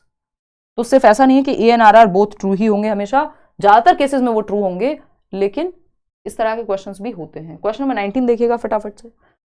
ए है teachers should tell middle school students exactly in details what they have to do including what, how and when to learn. देखिए ये बिल्कुल खराब तरीका है जब आप कह रहे हैं बच्चों को कि उनको एग्जैक्टली बता दो, विस्तार से बता दो बच्चों को कि उन्हें क्या करना चाहिए, कैसे करना चाहिए, कब करना चाहिए, मतलब रोबोट बना दो उन्हें। उनके लिए अवसर मत छोड़ो कि वो खुद से भी थोड़ी अपॉर्चुनिटीज कंस्ट्रक्ट कर पाए। कंस्ट्रक्टिविज्म, रचनावाद, वो कहता है रचनावाद रचना करने की बात करेगा, ज्ञान को सृजित करने की बात करेगा। बच्चे को सक्रिय रखो, उसको एक्टिविटी तो करने दो।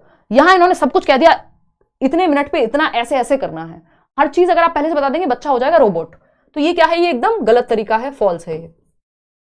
रीजन क्या है, middle school children do not have the capacity to self regulate their learning. यार मिडिल स्कूल मतलब वो प्री प्राइमरी के बच्चे थोड़ी हैं, प्ले वे के, ये मिडिल स्कूल के बच्चे हो गए, 11 से 14 वर्ष के, 6th to 8th क्लास के। और इवन प्राइमरी में भी इतनी क्षमता है बच्चे में, ऐसा नहीं है कि बिल्कुल नहीं है, कि वो सेल्फ रेगुलेट बिल्कुल ना कर पाए।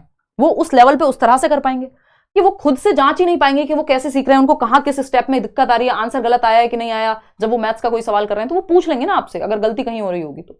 हम कह रहे हैं उनमें बिल्कुल क्षमता नहीं है, तो ये बात तो गलत हो जाएगी। बच्चे को पैसिव नहीं मानना है कि उसमें तो उसे तो खाली बर्तन है, वो तो हम भरेंगे जो भरना है उसके अंदर, जी नहीं। Both A and R are false, तो D option is the right answer. आगे बढ़ेंगे, क्वेश्चन नंबर 20 देखिएगा। अगेन पियाजे के बारे में क्वेश्चन है। क्या कह रहे हैं भाई, major criticism of Jean Piaget's theory is the consideration that children are active beings.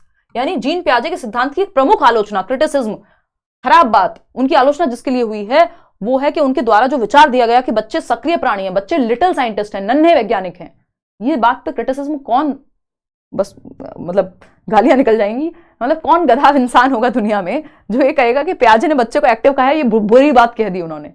ये तो बहुत बड़ी एक अच्छी बात है जो पियाजे ने पूरा पर्सपेक्टिव ही बदल दिया दुनिया का, कि बच्चे क्या हैं, सक्रिय हैं, है ना। बच्चे क्या हैं, सक्रिय हैं, एक्टिव बीइंग्स हैं, लिटिल साइंटिस्ट हैं, नन्हे वैज्ञानिक हैं बच्चे, जो अपनी एक्टिविटीज से, अपनी जिज्ञासा से, अपनी सक्रियता से ज्ञान का सृजन करते हैं, निर्माण करते हैं। तो बच्चे तो नन्हे वैज्ञानिक हैं। ये बात पियाजे ने कही है, ये इनका क्रिटिसिज्म थोड़ी है, ये तो इनकी बहुत बड़ी एक डिस्कवरी है या एक बहुत अच्छी बात है, पॉजिटिव है, ये तो इनकी स्ट्रेंथ है। तो ये बात तो गलत हो गई अगर ऐसा कोई मानता है तो। रीजन क्या है, children learn through passive reception of information, कि भैया बच्चे तो है निष्क्रिय होकर ही सीखते हैं, इसलिए पियाजे ने गलत बात कह दी कि बच्चे एक्टिव हैं। दोनों ही बातें गलत हो गई, both A and R are false. ठीक है, क्लियर है बात। आगे बढ़ेंगे, क्वेश्चन नंबर 21 देखिएगा फटाफट से। ये क्या कहता है, ये कहेगा, पूरा सिलेबस ऑलमोस्ट कवर हो जाएगा इसमें, पेडागोजिकल एस्पेक्ट से लेके और इवन आपका इंटेलिजेंस से लेके, क्योंकि ये क्वेश्चन अजर्शन और रीजनिंग का क्वेश्चन किसी भी टॉपिक से बना दिया जाता है हर बार, कि पूरे सिलेबस में 30 नंबर में से कहीं से भी, इवन जो लैंग्वेज वाला पार्ट है उसमें भी आपको हेल्प करेगा, कहीं से भी अजर्शन और रीजनिंग का क्वेश्चन बनाया जा सकता है। तो आपने टॉपिक अच्छे से पढ़ा है कि नहीं पढ़ा, इससे पता चलता है। ये सीटेट में इंट्रोड्यूस ही इसलिए हुआ है कि आप रट्टे पे पास तो नहीं हो रहे हैं कहीं। तो अजर्शन क्या है, teachers should use standardised IQ test to measure children's intelligence. अब हमें पता है, इन्होंने कहा शिक्षकों को बच्चों की बुद्धिलब्धि, आईक्यू मापने के लिए बुद्धिलब्धि की मानकीकृत परीक्षाओं का इस्तेमाल करना चाहिए। यानी कि जो स्टैंडर्ड टेस्ट हैं आईक्यू के, उनको अपनाना चाहिए। जबकि जो चाइल्ड सेंटर्ड एजुकेशन है वो ये कहता है भैया, या अगर गार्डनर की बात करें, हार्वर्ड गार्डनर की मल्टीपल इंटेलिजेंस की थियरी में, उन्होंने साफ साफ नकारा है आईक्यू टेस्ट कोई सही तरीका नहीं है कि आप पूरी तरह से माप लेंगे बच्चे की बुद्धि को, है ना। बहुत लोग, या हम थॉमस एल्वा एडिसन की जब हम बात कर रहे हैं तो उन्होंने बल्ब का आविष्कार कर दिया, जबकि स्कूल तो कह रहा था इनमें तो आईक्यू नहीं है, ये तो काम के नहीं है, इनसे तो कुछ होगा नहीं, इनको तो ले जाओ। तो आईक्यू टेस्ट कोई एकमात्र तरीका नहीं है आपकी बुद्धि के बारे में सटीक तरीके से बताने का। दूसरा, स्टैंडर्डाइज टेस्ट से ज्यादा बेहतर है हमारा कि हम बात करें फ्लेक्सिबिलिटी की। हम यूनिफॉर्म टेस्ट, स्टैंडर्डाइज टेस्ट, ये सब नेगेटिव बातें हैं। जब अभी हम पॉजिटिव नेगेटिव वर्ड्स करेंगे तो ये डिस्कस करेंगे हम, है ना। तो ये स्टैंडर्डाइज टेस्ट, यूनिफॉर्म टेस्ट या नॉर्मेटिव टेस्ट, ये सारे नेगेटिव वर्ड हैं। यहाँ पे फ्लेक्सिबिलिटी होनी चाहिए। टीचर मेड टेस्ट यहाँ पे फिर भी बेहतर होता है एक बार को, स्टैंडर्डाइज टेस्ट भी बेहतर होता है, लेकिन कुछ केसेस में, बहुत कम केसेस हैं वो, उस पर कभी और बात करेंगे। लेकिन आईक्यू टेस्ट, आईक्यू के द्वारा, यानी आईक्यू मतलब आईक्यू स्कोर आ गया और स्कोर से ही पता लगेगा बच्चा इंटेलिजेंट है कि नहीं, ये एकदम खराब तरीका है। तो इसको हतोत्साहित करना है। ऐसा नहीं है बच्चा स्पोर्ट्स में अच्छा है, आप कह रहे हैं आईक्यू कम है तुम्हारा, है ना। रीजन क्या है, स्टैंडर्डाइज टेस्ट जो होते हैं वो कैन प्रिडिक्ट इंटेलिजेंस एक्यूरेटली। इसके बहुत क्रिटिसिज्म है आईक्यू टेस्ट के भी, कि ये सही प्रिडिक्शन नहीं करते। आईक्यू टेस्ट में फेल होने के बावजूद बच्चा जीवन में अच्छा करता हुआ आपको मिल जाएगा कहीं ना कहीं। सभी केसेस में ऐसा नहीं है कि आईक्यू सही से प्रिडिक्ट कर पा रहा हो। तो both A and R are true. और वैसे भी अगर हम देखें तो आधी आबादी दुनिया में जो है 68% लोगों का आईक्यू एवरेज आईक्यू ही है। तो आईक्यू तो बहुत कम परसेंटेज है जो गिफ्टेड है, और बहुत कम परसेंटेज है 1-2% लोग ही जो बिल्कुल ही रिटार्डेड हैं, जो अपना ध्यान भी नहीं रख पा रहे, बाकी तो नॉर्मल में ही फॉल कर रहे हैं। क्वेश्चन नंबर 22 देखिए, असर्शन क्या है, in a classroom of diverse learners teachers should give reasonable autonomy and flexibility in curriculum and assessment strategies. यानी एक विविध, एक डाइवर्स क्लासरूम जिसमें विविधता वाले बच्चे हैं, अलग अलग तरह के बच्चे हैं, वो क्लासरूम अच्छा माना जाएगा एक तो। और दूसरा उसका रीजन क्या है कि टीचर एक सही मात्रा में बच्चे को फ्रीडम देता है एक्टिविटी करने की, क्वेश्चंस पूछने की, करिकुलम में, यानी करिकुलम मतलब एक्टिविटीज, स्कूल में कदम रखने से लेकर बाहर निकलने तक क्या है, आपको करिकुलम का ही पार्ट है, आप सिलेबस हो, कोई कल्चरल प्रोग्राम हो, कोई डिबेट हो, हर चीज करिकुलम का पार्ट है। तो करिकुलम फ्लेक्सिबल होना चाहिए और आकलन के तरीके भी, यानी एक बच्चा है जिसको डिसलेक्सिया तो उसको आप सेम टेस्ट से नहीं मेजर करेंगे, या एक बच्चा है जो बोल के ज्यादा अच्छे से समझा पाता है तो उसको ओरल टेस्ट ले लेंगे बजाय कि लिखने के। तो बच्चों को मल्टीपल तरीकों से आप पढ़ाओ, मल्टीपल तरीके से असेस करो। सही बात है, ये ट्रू है। रीजन क्या है इसका? Children learn better when they take ownership and their learning needs are accommodated. यानी जब वो ओनरशिप लेते हैं, जब वो सेल्फ डिपेंडेंट होते हैं, जब वो ये कहते हैं कि हाँ मैं करके देखता हूं ये, उसको उनको जब हम फ्रीडम देते हैं कोई भी एक्टिविटी करते हुए, तो जब वो जिम्मेदारी लेते हैं तो वो बेहतर लर्निंग कर पाते हैं। ये बात एकदम सही है। तो both A and R are true and R is the correct explanation of A. आपका रटा रटाया उत्तर, जिसको हमें रटना नहीं है, नहीं तो नंबर चला जाएगा। सभी केसेस में ये सही नहीं होता, हालांकि ज्यादातर होता है। जब आप फंस रहे हो तो इसको लगा सकते हैं। असेसमेंट असर्शन क्या है? ए कहता है teachers should provide a lot of opportunities to the children for discussion and dialogue. हाँ भाई, बच्चे एक्टिव हैं, ये तो हमारा पहला सिद्धांत है पेडागोजी का, जो मैं सालों से आपको कहते आ रही हूं कि बच्चा एक्टिव चाहिए हमें, और बच्चा एक्टिव है यहाँ पे। शिक्षकों को बच्चों को चर्चा व संवाद करने के बहुत सारे मौके देने चाहिए। बात तो सही है। Meaningful learning involves the processes of interaction with others, यानी अर्थपूर्ण अधिगम। एक होता है रोट लर्निंग, रट्टाफिकेशन, वो खराब चीज है। लेकिन मीनिंगफुल लर्निंग कब होगा? जो रियल लाइफ से जुड़ा हो, जिसमें बच्चा एक दूसरे के साथ इंटरेक्ट करके अवसर मिले हो उसको, और वो ज्ञान का सृजन कर रहा हो, कंस्ट्रक्ट कर रहा हो नॉलेज को। दोनों ही बातें सही है। तो first option is the right answer over here. बिल्कुल 96% लोग सही जवाब इसका दे पा रहे हैं। आगे बढ़ेंगे, क्वेश्चन नंबर 24 देखिएगा। ये क्या कहता है भाई? ये कहता है it is important for middle school teachers to enable the students to look at the portrayal of gender stereotypes in the media critically. यानी कि ये जरूरी है कि माध्यमिक स्कूल के बच्चे, अब ये माध्यमिक है, यहाँ पे प्राइमरी होता तब भी बात बराबर ही रहती, बट वो ज्यादा छोटे बच्चे हो जाते। कुल मिला के बात यह है कि बच्चों को, शिक्षकों को यह महत्वपूर्ण है कि वे मीडिया में जेंडर रूढ़िबद्धता, जब मीडिया में ये दिखाया जा रहा है कि घर पे जब बर्तन मांजने वाला जो है साबुन आएगा, यानी जो आपका डिश वॉशर जो भी वो लिक्विड है या सोप है जिससे आप क्या कर रहे हैं, बर्तन साफ करते हैं, वो सारे ऐड महिलाएं कर रही हैं। ये अगर दिखाया जाएगा मीडिया में, टीवी में, या जो भी बाइक के एड्स हैं उनमें सिर्फ पुरुष ही आ रहे हैं, तो क्या होगा? इससे जेंडर स्टीरियोटाइप को बढ़ावा मिलेगा।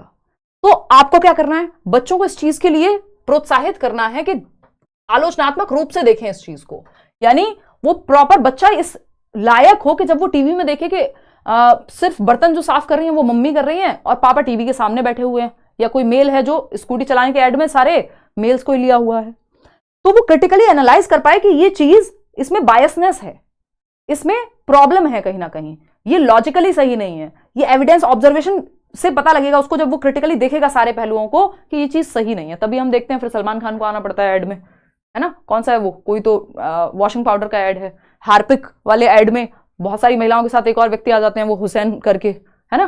तो ऐसे बहुत सारे एड्स हैं जो आज की डेट में थोड़े चेंज हो रहे हैं। और एक स्कूटी का ऐड आता है, फिर उसमें आ जाता है why boys should have all the fun. तो ये क्या है? ऑपोजिट हम एग्जाम्पल सेट करने की कोशिश करें ताकि स्टीरियोटाइप ना बने। ये बात ना हो जाए कि लड़कों के लिए ही फन वाली एक्टिविटीज है और घर के काम लड़कियों के लिए है। इसको चैलेंज किया जा सके, स्टीरियोटाइप को चैलेंज किया जा सके, इस चीज के लिए हम देख रहे हैं कि ये चेंजेस हैं, और बच्चों को इन बातों पे ध्यान देना चाहिए कि पापा आप क्यों नहीं मदद कराते हो मम्मी की, काम करने तो मम्मी भी जाती हैं। जब इस तरह के सवाल बच्चे घर पे पूछेंगे तो थोड़ा सा दिन निकलेगा लोगों का, पेरेंट्स का।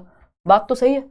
रीजन क्या है? Media is an important socialising agency. भाई ये बात बिल्कुल सच है कि मीडिया में जो चीजें वो देख रहे हैं, अगर वो कमला पसंद का ऐड में अपने बहुत बड़े स्टार को देख रहे हैं, जिन स्टार्स को उनके माँ बाप भी बचपन से देखते हुए आए हैं, है ना, वो कहते हैं नहीं हमारे फेवरेट प्लेयर फलाने जी हैं, और फिर आप बाद में देखते हैं कि वो तो तंबाकू का ऐड कर रहे हैं जी, या फिर इनडायरेक्टली किसी और चीज का ऐड कर रहे हैं, है ना, सरोगेट मार्केटिंग कहते हैं आई थिंक उसे। तो ये क्या होगा? बच्चे पे इंपैक्ट डालेगा। ये media is an important socialising agency, इसीलिए हम कहते हैं कि भाई अडल्ट रेटेड मूवीज होती हैं, 18 वर्ष से कम वाले के लिए मत दिखाओ, क्योंकि मीडिया जो है हमारे समाज को लेकर के, हमारे क्या तौर तरीके हैं, नियम कायदे कानून है, बहुत सारी चीजें हम वहां से सीखते हैं। तो ये बात सही है, both A and R are true. इसलिए क्रिटिकली इवेल्युएट कर पाए, बच्चे में क्रिटिकल थिंकिंग आ पाए कि वो खुद से सोचना सीखे क्या सही और क्या गलत है। इस चीज के लिए हम उसको प्रोत्साहित कर रहे हैं। तो दोनों बातें सही हो गई। क्वेश्चन नंबर 25 देखिएगा। अभी तो 25 सवाल और हैं, डटे रहिए, मस्त तरीके से क्वेश्चंस कर रहे हैं। तो क्वेश्चन करेंगे, जो कंटेंट करेंगे मैराथन में, तो कंटेंट करेंगे प्रॉपर। देखिएगा असर्शन क्या है। It is important to provide appropriate materials such as manipulative calculators, maths apps to students struggling with dyscalculia. वो बच्चे जिनको डिसकैलकुलिया है, डिसकैलकुलिया कैलकुलेशन से मतलब है गणन संबंधी विकार, लर्निंग डिसेबिलिटी है एक तरह की, तो उनको हम एप्स दे सकते हैं मैथ्स के जो उनके लिए कैलकुलेशन ईजी कर दें या उनको मदद कर दे कैलकुलेशन में। मैनिपुलेटिव कैलकुलेटर्स दे सकते हैं जो डिसलेक्सिक बच्चों के लिए कैलकुलेटर्स हेल्प करेंगे उन्हें, क्योंकि उनको गणना करने में वो न्यूरोलॉजिकली उनकी वायरिंग ऐसी है कि मैथमेटिक्स की कैलकुलेशन में उनको दिक्कत आएगी। डिसलेक्सिया वाला बच्चा है तो पढ़ने और लिखने में दिक्कत आएगी। तो ये बात सही है कि उसको आप हेल्प करेंगे उस चीज में, बिल्कुल सही है। रीजन क्या है? Students having autism perform repetitive motor actions. ये बात भी सही है कि जिन बच्चों को ऑटिज्म होता है वो बार बार रिपीटेटिव एक्शंस करते हैं, स्टीरियोटिपिकल या रिकरिंग एक्शंस करते हैं, यानी स्वालीनता से जूझ रहे बच्चे गत्यात्मक क्रियाओं को बार बार दोहराते हैं। जैसे माय नेम इज खान याद कर लीजिए, वो एक उदाहरण हो सकता है, हालांकि उनको डिसेबिलिटी कोई और थी, कि वो बार बार सेम बात को रिपीट करते रहेंगे, हाथ या पैर जो भी मोटर एक्टिविटीज कर रहे हैं सेम बार बार करते रहेंगे, है ना। और सोशली उनको दिक्कत होती है इंटरेक्ट करने में, ठीक। तो ऑटिज्म के ही लक्षण है। अब ए भी सही है, आर भी सही है, बट यहां रीजन जो पूछा था वो इसका पूछा था कि डिस्कैलकुलिया वाले बच्चों को हम मैथ्स ऐप वगैरह दे दें, इसका रीजन क्या है। इन्होंने रीजन में कुछ और ही डाल दिया कि ऑटिज्म के बारे में बताने लग गए रीजन में। तो भाई ऑटिज्म के बारे में नहीं पूछा था, इसके बारे में पूछा था, डिस्कैलकुलिया के बारे में। लेकिन ऑटिज्म के बारे में आपकी बात सही है, यानी रीजन अपने आप में सही है, असर्शन अपने आप में सही है, लेकिन दोनों एक दूसरे के लिए सही नहीं है। क्या हो जाएगा? ब्रेकअप। मतलब both A and R are true but R is not the correct explanation of A. बात सही है नहीं है? तो ये 48% लोग कैसे ए जवाब दे रहे हैं? भाई ये अपने आप, ये दोनों आर सही व्याख्या करता है ए की। कहां से सही व्याख्या करता है? आर तो है ऑटिज्म के बारे में, स्वालीनता के बारे में, और ए किसके बारे में है? डिस्कैलकुलिया के बारे में है, गुणज वैकल्य के बारे में है। कहां से व्याख्या कर देगा? ये तो कुछ और बात हो रही है, ये कुछ और बात हो रही है ना। ये वैसी सी बात है कि जब आप बात कर रहे थे रामायण के बारे में, कोई आया और कहने लगा कि कोई भी एक तीसरी चीज कि वो कहानी घर घर की में क्या हो रहा है। अब बात चल रही थी किसी और चीज की, किसी और चीज के बारे में बात कि बताओ ये अलग ही दुनिया में व्यक्ति, तो ये वैसी सी ही बात हो गई। तो both A and R are true, ये अपने आप में सही है दोनों बातें, लेकिन आर जो है सही से व्याख्या नहीं करता ए की। तो बी ऑप्शन सही था यहाँ, ना कि ए। क्वेश्चन नंबर 26 देखिएगा। एक स्टेटमेंट क्या है? Teachers who believe that ability is not fixed and can be changed by putting in efforts are likely to motivate students to improve their performance at schools. यानी जो शिक्षक ये मानते हैं कि क्षमता निश्चित नहीं है, एबिलिटी कोई फिक्स्ड चीज नहीं है, अगर आप मेहनत करेंगे तो आप भी सीख जाएंगे। एबिलिटी क्या है? इंक्रीमेंटल है। ये क्वेश्चन हर बार घुमा फिरा के पूछा जा रहा है, एक सिंगल लाइन वाले में भी, असर्शन में भी। आज से 5 साल पहले भी पेपर होता था, तब भी ये पूछा जाता था कि क्या शिक्षक की अपेक्षाएं बच्चे की मोटिवेशन लेवल पे प्रभाव डालती हैं। तो ये 100% सही है। अगर मैंने कह दिया तुमसे हो ही नहीं पाएगा, तो कोई एक ही बच्चा होगा जो जिद्दी होगा, कहेगा मैं करके दिखाऊंगा। अदरवाइज ज्यादातर या normally as a normal human being बच्चे पे प्रभाव पड़ता है कि अगर मेरे टीचर ने ये कह दिया तुमसे कुछ नहीं होगा, तुम तो निकम्मे हो, वो पढ़ेगा ही नहीं। उसको लगेगा मैं तो हूं ही नहीं किसी काम का, उसकी सेल्फ एस्टीम के लिए वो अच्छा नहीं है, उसका खुद में ही विश्वास हिल जाएगा, उसकी मोटिवेशन लेवल 0। घर पे भी लोग कहते हैं तुम तो निकम्मे हो, स्कूल में भी कहते हैं निकम्मे हो, तो वो मान ही लेगा मैं निकम्मा ही हूं, है ना। तो जो टीचर की एक्सपेक्टेशन है बच्चे से, वो उसके मोटिवेशन के लेवल को प्रभावित करती है। ये बात एकदम सही है ना, कि अगर टीचर ये मानता है कि एबिलिटी तो फिक्स होती है, जो बच्चा इंटेलिजेंट है वो तो इंटेलिजेंट है, और जो कमजोर है वो तो कभी आगे बढ़ ही नहीं पाएगा, वो तो कमजोर ही रहेगा, तुमसे ना हो पाएगा, ये एकदम गलत तरीका है। जबकि टीचर्स का व्यू ऑफ एबिलिटी कैसा होना चाहिए, अलग अलग क्वेश्चन भी इस पे आए हुए हैं। व्यू ऑफ एबिलिटी, आप एबिलिटी को कैसे देखें कि एबिलिटी यानी क्षमता क्या होती है, तो टीचर्स को देखना कैसे चाहिए? इंक्रीमेंटल होती है, यानी अगर आप एफर्ट करेंगे तो आपकी जो क्षमता है वो बढ़ जाएगी। अगर आप मेहनत ही नहीं कर रहे तो कहां से कुछ होगा। और अगर हम बात करें एबिलिटी एज फिक्स्ड की, कुछ लोग ये मानते हैं एबिलिटी स्टैटिक है, फिक्स्ड है। ये बात एकदम खतरनाक है कि एबिलिटी फिक्स्ड है। फिर ऐसे लोग क्या कहेंगे कल को, कोई सक्सेसफुल होगा मेहनत करके कि भाई किस्मत से हो गया होगा, फलाना हो गया होगा, इनकी तो किस्मत ही अच्छी थी, मेहनत तो बहुत लोग करते हैं, वॉट एवर। जबकि एबिलिटी को हम अगर इंक्रीमेंटल मान रहे हैं तो हम ये कहेंगे यार हमारी क्षमता बढ़ सकती है, बाकी चीजों पे मेरा कंट्रोल नहीं है, लेकिन क्षमता बढ़ाई जा सकती है एफर्ट करके। तो ये बात तो सही है। रीजन क्या है? Motivation is link to believes teachers have about abilities of students. भाई बच्चे की मोटिवेशन लिंक होती है जो टीचर का बिलीफ है बच्चे के बारे में। अगर टीचर सोचता है तुम अच्छा करोगे, तुम मेहनत करोगे, है ना, तुम करो अच्छे से तैयारी। मेरे को याद है 12th में 2 टीचर्स ने कहा था कि हिमांशी मैथ्स में बहुत अच्छा करेगी, हालांकि मैंने बहुत अच्छा नहीं किया क्योंकि मुझे एग्जाम एंग्जाइटी का बहुत ज्यादा सामना करना पड़ गया था। 40 नंबर का पेपर मेरा हो नहीं पाया था, कुछ तो ड्रामा हुआ था, तो लेकिन मैंने मेहनत बहुत ज्यादा की थी, मतलब काफी अच्छी मेहनत की थी। तो जो सर जहां मैं ट्यूशन पढ़ती थी उन्होंने भी कहा था हिमांशी तेरे 100 में से 100 भी आ सकते हैं, तेरा दिमाग भी ठीक चलता है, तेरा हाथ भी ठीक चलता है, मतलब स्पीड ठीक थी सॉल्व करने की क्वेश्चंस। ऐसे जो हमारे स्कूल के टीचर थे वो बोर्ड पे भी क्वेश्चन अगर सॉल्व करा रहे होते थे प्री बोर्ड से पहले, तो वो मैं कर देती थी। और भी बच्चे होंगे जो 2-4 बच्चे जो ज्यादा पढ़ रहे थे वो कर देते होंगे। तो उन्होंने कहा था हिमांशी तेरे 80+ आएंगे, ठीक है ना। तो ये क्या हुआ, अब हिमांशी का कॉन्फिडेंस बढ़ेगा इस बात से कि हाँ यार मेरी तैयारी अच्छी है, मैंने तो इंटीग्रेशन फलाना ढिमकाना मुश्किल सवाल सॉल्व कर देती हूँ। लेकिन मतलब इसका मतलब ये चीज हेल्प करेगी कि मेरे टीचर्स की जो एक्सपेक्टेशन है मुझसे वो अच्छी है, तो मेरा मोटिवेशन का लेवल बढ़ जाएगा, मैं बेहतर वो पेपर कर पाऊंगी, ठीक है ना। तो यहां पे क्या हुआ, मोटिवेशन, हालांकि वो बात अलग है कि एग्जाम के दिन जो है इमोशंस जो है वो हावी हो गए, मतलब एंग्जाइटी इस रिजल्ट को लेकर के बहुत ज्यादा दिमाग में शायद चीजें रही होंगी। अब समझ में आता है, जब हम कॉग्निशन इमोशन पढ़ेंगे तब आपको समझ में आएगा।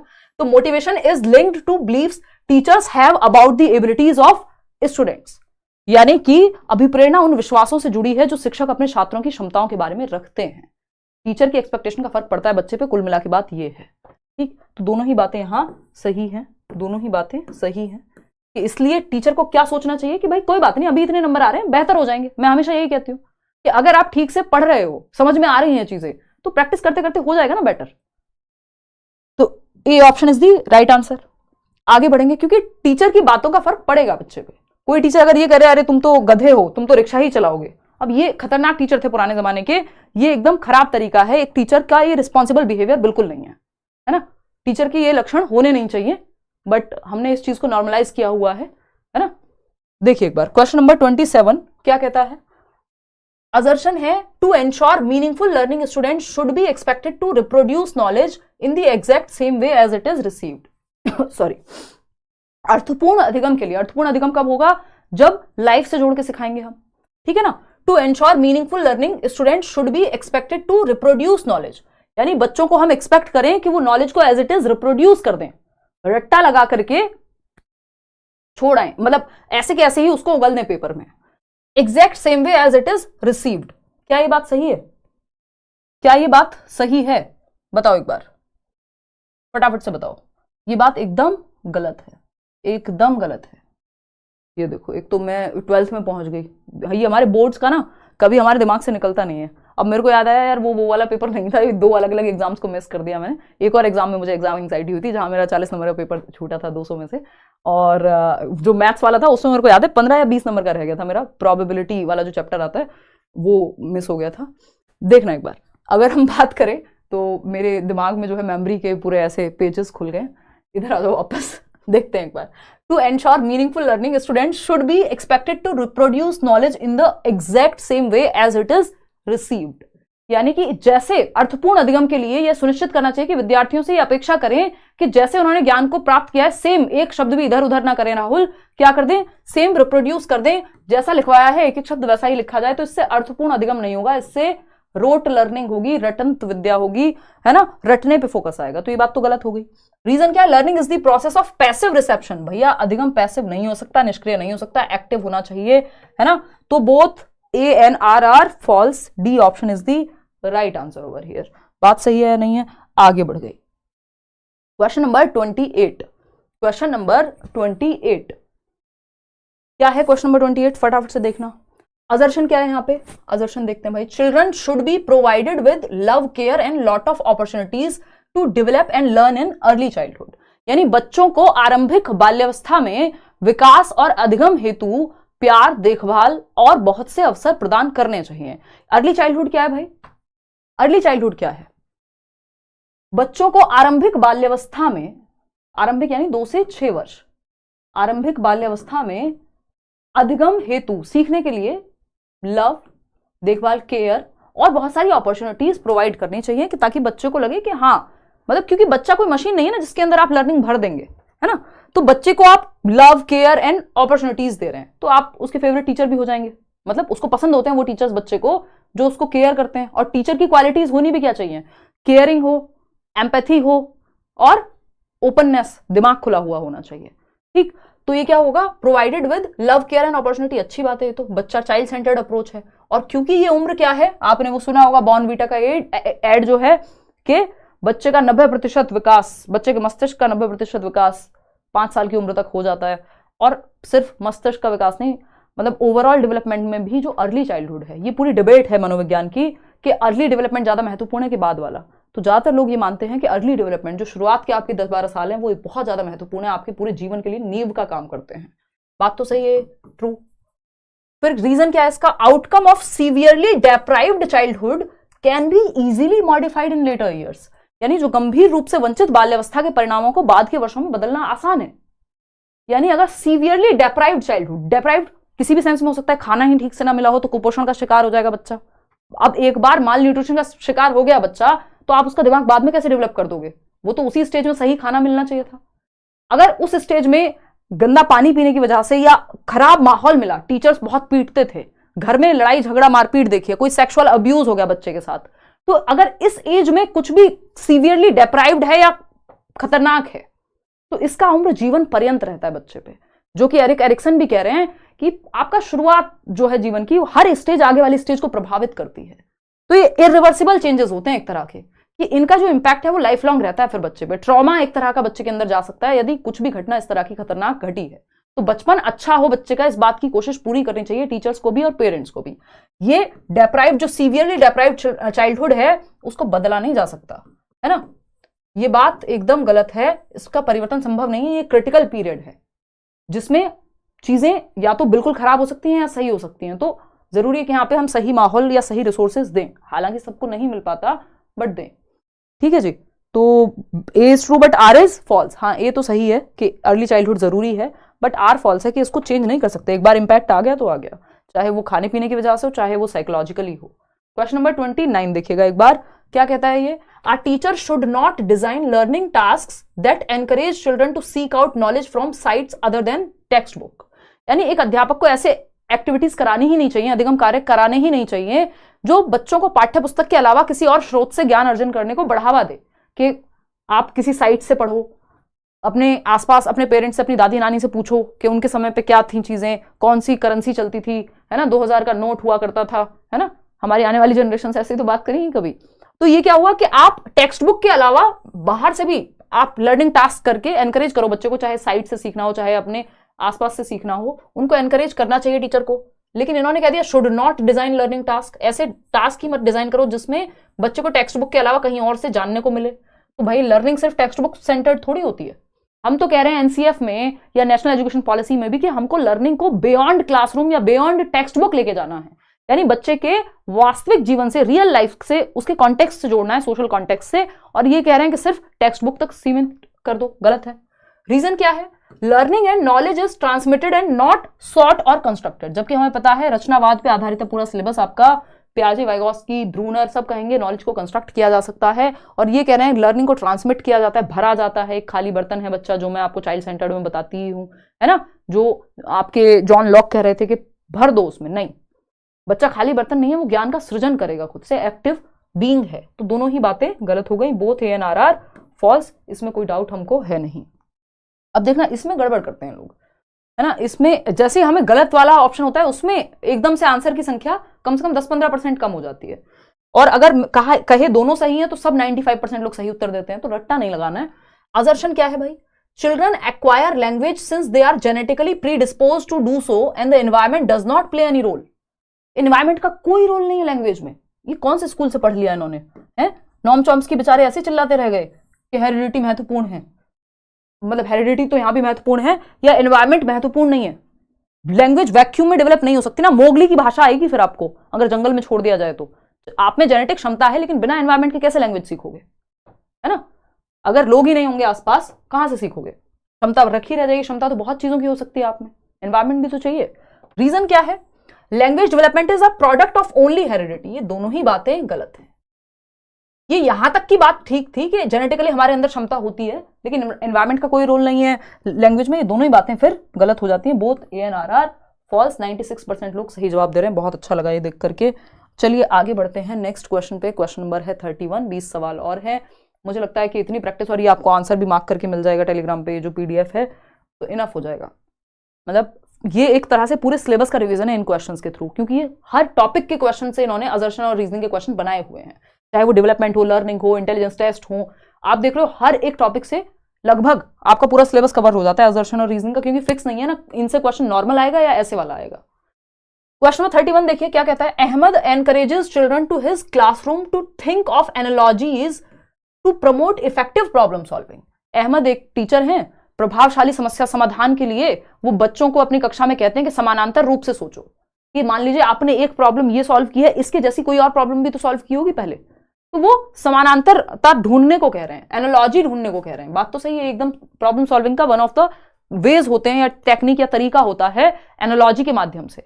एनालॉजी क्या हो सकती है कि अच्छा आप समझा रहे हैं बच्चे को कि कैमरा कैसे वर्क करता है, तो आप कह रहे हैं कि कैमरा क्या है, हमारी आंख के जैसा है या हमारी आंख कैमरा की जैसी है, वॉटएवर। आपने क्या दिया, समानांतर उदाहरण दिया जिससे समझ में आ सके कि भाई जैसे हमारी आंखें सब कुछ रिकॉर्ड करती हैं वैसे ही कैमरा भी रिकॉर्ड करता है, तो एनालॉजी हो गई। एनालॉजी समझने में मदद करती है, बात सही है। रीजन क्या है, children learn meaningfully when the teachers enable them to make connections, यानी बच्चे बहुत अर्थपूर्ण ढंग से सीखते हैं जब वो कनेक्शंस बनाने को टीचर उन्हें मौका देते हैं, जीवन से जोड़ने को ज्ञान को मौका देते हैं। दोनों ही बातें सही हैं, both A and R are true and R is the correct explanation of A. इसमें क्यों आप फंस गए? 86% लोग ही सही जवाब दे पा रहे हैं। देखो समझते हैं। अहमद प्रभावशाली समस्या समाधान के लिए, अच्छे से बच्चा प्रॉब्लम को सॉल्व कर पाए उसके लिए उसको कह रहे हैं कि समानांतर रूप से सोचने को। कोई और प्रॉब्लम भी तो ऐसी आई होगी आज से पहले, जब पहले कभी बचपन में साइकिल की चेन उतरती थी तो कैसे ठीक करते थे, अब बाइक में भी कोशिश कर रहे हो उस तरह से कुछ और हो जाए, तो कोशिश एक बढ़ावा मिलेगा बच्चे को। बात सही है। बच्चे सार्थक तरीके से तब सीखते हैं जब अध्यापक उन्हें मौका दे कि वो पहले से जो जानते हैं उससे संबंध बनाए, यानी जो वो ऑलरेडी जानते हैं, जो घटना पहले आई थी उनके सामने, जो सिचुएशन, उसी का इस्तेमाल करें नई सिचुएशन में, यानी एनालॉजी। पुराने और नए में अगर कुछ समानता है तो एनालॉजी कह रहे हैं। इसी तरह से प्रीवियस नॉलेज और न्यू नॉलेज में या न्यू प्रॉब्लम के सामने अगर कुछ समानता है उसको ढूंढने तो समस्या का समाधान निकल जाएगा। दोनों बातें सही हैं। आगे बढ़ते हैं नेक्स्ट क्वेश्चन पे। क्वेश्चन नंबर क्या है? 32। देखिएगा 32nd क्वेश्चन क्या कहेगा। Apart from academic concepts children learn a lot of skills as well as values and beliefs in schools, यानी बच्चे स्कूलों में एकेडमिक कॉन्सेप्ट्स के अलावा, एकेडमिक कॉन्सेप्ट्स क्या हैं, जो हम कहां से सीख रहे हैं, किताबों से पढ़ रहे हैं, चाहे वो अलग अलग हमारे सब्जेक्ट्स हो। ठीक है ना? क्लियर है? एक मिनट रुको यार, मैं देख लूंगा आप में से कोई कुछ तो कह रहा है। बहुत बढ़िया। कोई कह रहा है समझ नहीं आ रहा है, क्वेश्चन आसान है कि तैयारी ठीक है? तैयारी ठीक है यशी, क्वेश्चन इसी लेवल के आएंगे। कोई एक आध क्वेश्चन रेयर होता है, इन क्वेश्चंस में 50 में से मुश्किल से आपको 5 क्वेश्चन मिलेंगे जो आपको सच में मुश्किल लगे। अगर सारे क्वेश्चन मुश्किल लग रहे हैं तो भी दिक्कत है। तो ये बैलेंस्ड एकदम वो है अप्रोच, ठीक है ना? ये आपने प्रैक्टिस इनफ की हुई है, क्योंकि मैंने नए पुराने सब मिक्स करके क्वेश्चंस आपके सामने हैं, ज्यादातर क्वेश्चंस पूछे जा चुके हैं। देखिएगा असर्शन क्या है, apart from academic concepts children learn a lot of skills as well as values and beliefs in schools, यानी सिर्फ पढ़ाई नहीं करते, सिर्फ किताबों की बातें नहीं सीख रहे हैं वो, जबकि बहुत सारी वैल्यूज स्कूल में, मान लीजिए स्कूल में भोजन मंत्र होता था हमारे यहाँ जब मैं बुलंदशहर में थी, तो वो भोजन को लेके एक वैल्यू डेवलप हो गई कि भाई खाना महत्वपूर्ण है ना, हमारे लिए खाना महत्वपूर्ण है और उसको हमें ग्रेटफुल होना चाहिए जब हमारे सामने प्लेट में खाना हो। तो ये क्या एक वैल्यू है, या सच बोलना क्या है, एक वैल्यू है। फैमिली से भी हो सकती है, स्कूल से भी डेवलप हो सकती है। बिलीव्स इन स्कूल्स, जो विश्वास है ना, वो इतनी शक्ति हमें देना दाता, आजकल इंटरनेट पे चल रहा है ना वो मीम टाइप कुछ, तो उसमें आता है कई बार कि अब समझ में आ रहा है कि इतनी शक्ति हमें देना दाता क्यों गाते थे स्कूल में। तो ये क्या है, वैल्यू एक तरह की इंस्टिल हुई है, बिलीफ स्कूल से हमारे अंदर इंस्टिल हुआ है। ठीक, तो ये स्कूल में सिर्फ पढ़ाई नहीं होती, ये सारे जो सोशलाइजेशन की टेक्निक्स हैं वो भी हम सीखते हैं। बात तो सही है। फिर आता है reason, schools are a secondary but important agency of socialisation of children, यानी स्कूल सामाजिकरण की एक द्वितीयक कारक है, यानी सेकेंडरी एजेंट है सोशलाइजेशन का। परिवार के बाद आता है प्राइमरी फैमिली है, फिर स्कूल है सेकेंडरी, बट महत्वपूर्ण है क्योंकि आप बहुत सारे लोगों से मिल रहे होते हो स्कूल में, बहुत सारी चीजें आप स्कूल में सीखते हो। वेरी इंपॉर्टेंट है school. Family primary but secondary है स्कूल, लेकिन महत्वपूर्ण है स्कूल भी। तो ये क्या हुआ, दोनों बातें सही है। Both A and R are true and R is the correct explanation of A. 91% लोग सही उत्तर दे रहे हैं। आगे बढ़ रहे हैं नेक्स्ट क्वेश्चन 33। क्या है भाई ये, पढ़ो फटाफट से। क्वेश्चन नंबर 33 है, ए स्टेटमेंट है, a teacher discusses with her class 6th students norms and rules for having meaningful classroom discussions. एक शिक्षिका है जो अपनी 6ठी कक्षा के विद्यार्थियों के साथ सार्थक अधिगम यानी मीनिंगफुल लर्निंग यानी एक्टिविटी सेंटर्ड क्लासरूम रहे पे चर्चा करने के लिए मानदंडों और नियमों पर चर्चा कर रहे हैं कि क्या रूल्स होने चाहिए कि हम मीनिंगफुल लर्निंग कर पाए, कि ग्रुप में सीखें एंड ऑल। चलो अच्छी बात है, कोई दिक्कत नहीं है। फिर रीजन क्या है इसका, teacher should always be in control in the class and dictate classroom rules without consulting the students, यानी शिक्षक को हमेशा कक्षा में नियंत्रण रखना चाहिए और विद्यार्थियों से परामर्श किए बिना नियमों को निर्देशित किया जाना चाहिए। जबकि यहाँ पे बात हो रही थी कि रूल्स क्या हो क्लासरूम में, कैसे मीनिंगफुल लर्निंग हो, बच्चे सीखें भी, अपने अनुभव भी बताएं, लेकिन शोर शराबा भी बहुत ज्यादा ना हो जाए कि क्लास कंट्रोल ही ना हो पाए। ये इतनी चर्चा करना अच्छी बात थी, ये क्या था, सही था। लेकिन इन्होंने कह दिया बच्चों से सलाह ही मत करो रूल बनाने से पहले, टीचर डिक्टेटर हो जाए, तानाशाह हो जाए, जबकि टीचर को डिस्कशन के साथ चीजें करनी है, टीचर सेंटर्ड नहीं है क्लासरूम, चाइल्ड सेंटर्ड रहनी चाहिए। तो ए तो सही है बट आर फॉल्स है, जो कि आप में से 72% लोग सही उत्तर दे भी रहे हैं।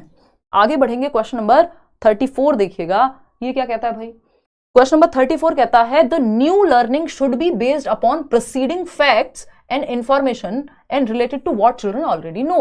यानी जब आप कुछ भी नया सिखा रहे हैं, जो न्यू नॉलेज है, नया चैप्टर है, नया ज्ञान है, should be based upon preceding facts, previous knowledge, old knowledge, पूर्व ज्ञान पे आधारित होनी चाहिए, जोड़ करके पढ़ाएं जब भी नया पढ़ाएं। बिल्कुल सही बात है, ये तो नोन टू अननोन जाना, ज्ञात से अज्ञात जाना, बिल्कुल फैक्ट है, ये तो ट्रू है। रीजन क्या है, children learn in a spiral and not a linear way. Spiral का मतलब क्या है, जो स्पाइरल करिकुलम भी दिया है किसने, जेरोम ब्रूनर ने, कि कैसे एक क्लास से जुड़ी हुई होती है नेक्स्ट क्लास में, अगर आपने 6th की नहीं 7th में पहुंच गए सीधा, तो कुछ चैप्टर्स ऐसे होंगे जो 6th में पढ़ाए गए थे, उनसे कनेक्ट करके पढ़ाया जाएगा आपको। तो लर्निंग स्पाइरल होती है जो प्रीवियसली एक दूसरे से चीजें जुड़ी हुई होती है ना। तो नॉट अ लीनियर, ये कोई स्ट्रेट नहीं है 2 + 2 4, नहीं, स्पाइरल होगी, चाहे वो लर्निंग हो, डेवलपमेंट हो, ये सारी सोशलाइजेशन हो, ये कॉम्प्लेक्स प्रोसेसेस हैं। तो both A and R true. आगे बढ़ेंगे नेक्स्ट क्वेश्चन पे, क्वेश्चन नंबर है 35।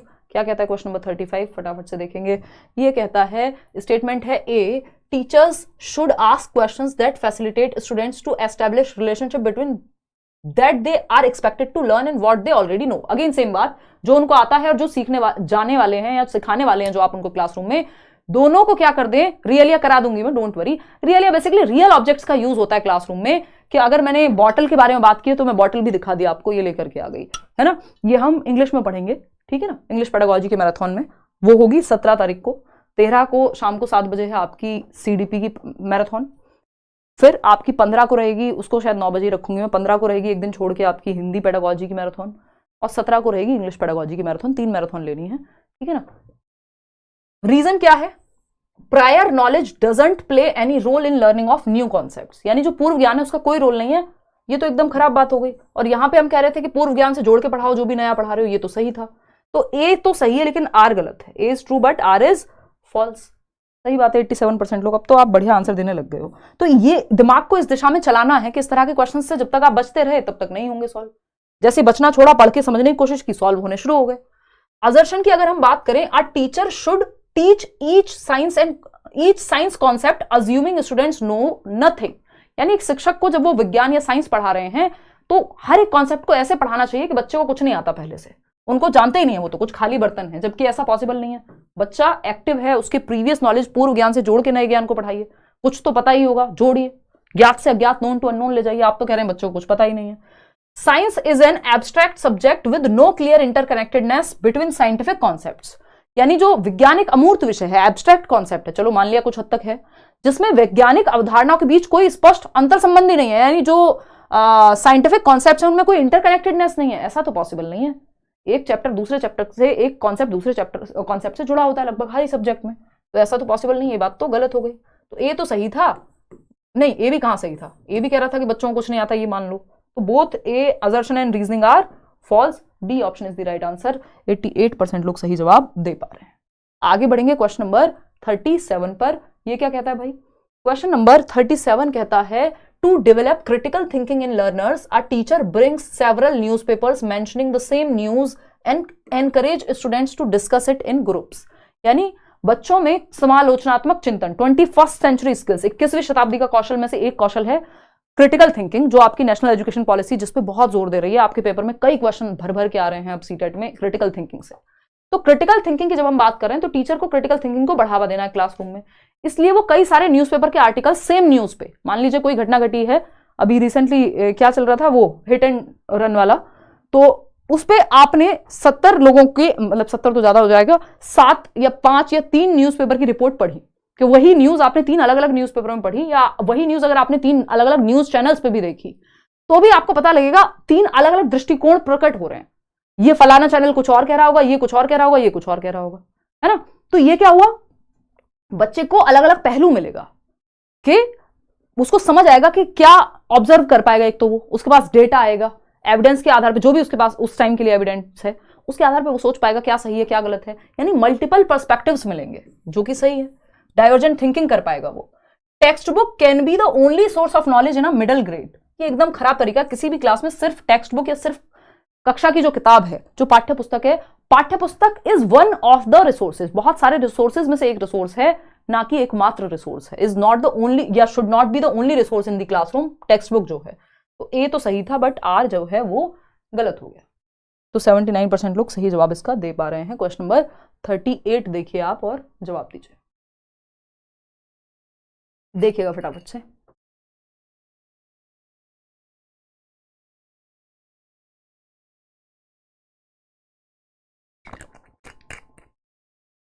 देखिए फटाफट से।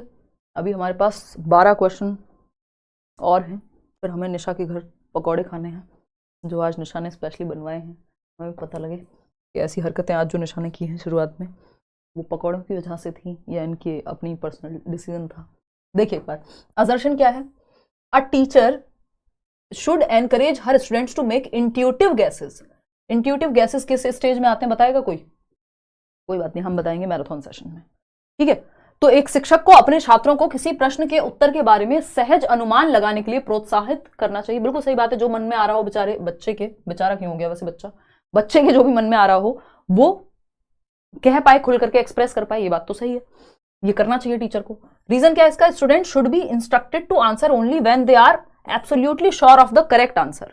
यानी बच्चों को सिर्फ तभी जवाब देना चाहिए, तभी उनको जवाब देने के लिए प्रोत्साहित करो जब उनको एग्जैक्ट आंसर पता हो, नहीं तो मत देने दो जवाब। तो ये तो गलत हो गया। इंट्यूटिव गैसेस का मतलब ये वो अनुमान लगा रहा है कि अच्छा मेरे मैम ऐसा हो सकता है क्या?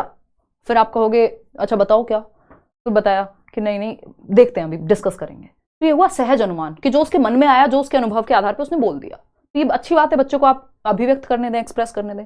लेकिन ये कह रहे हैं आप बच्चे को सिर्फ तभी कहें बोलने को जब उसको एग्जैक्ट सही आंसर पता हो। तो बच्चे वैसे ही डरते हैं क्लासरूम में बोलने से। आपने कह दिया अगर सही नहीं पता, अगर गलत निकला आंसर तो डांट पड़ेगी, मजाक उड़ेगा अलग से। जबकि सही टीचर क्या कहेगा, या थियरी क्या कहती है हमारी कि भाई आपको बच्चे को प्रोत्साहित करना है जवाब देने को। या टीचर्स, अच्छे टीचर्स क्या कहते हैं कि कोई बात नहीं जवाब तो दो, गलत हो जाएगा कोई बात नहीं देखेंगे। तो ये बात तो गलत है कि जब सही जवाब पता हो तभी दे वो। तो ए तो सही था कि इंट्यूटिव गैसेस आप उसको लगाने को कहो कि जितना पता है इतना बताए at least, but R is false. A तो सही था, आर यहां पे फॉल्स है।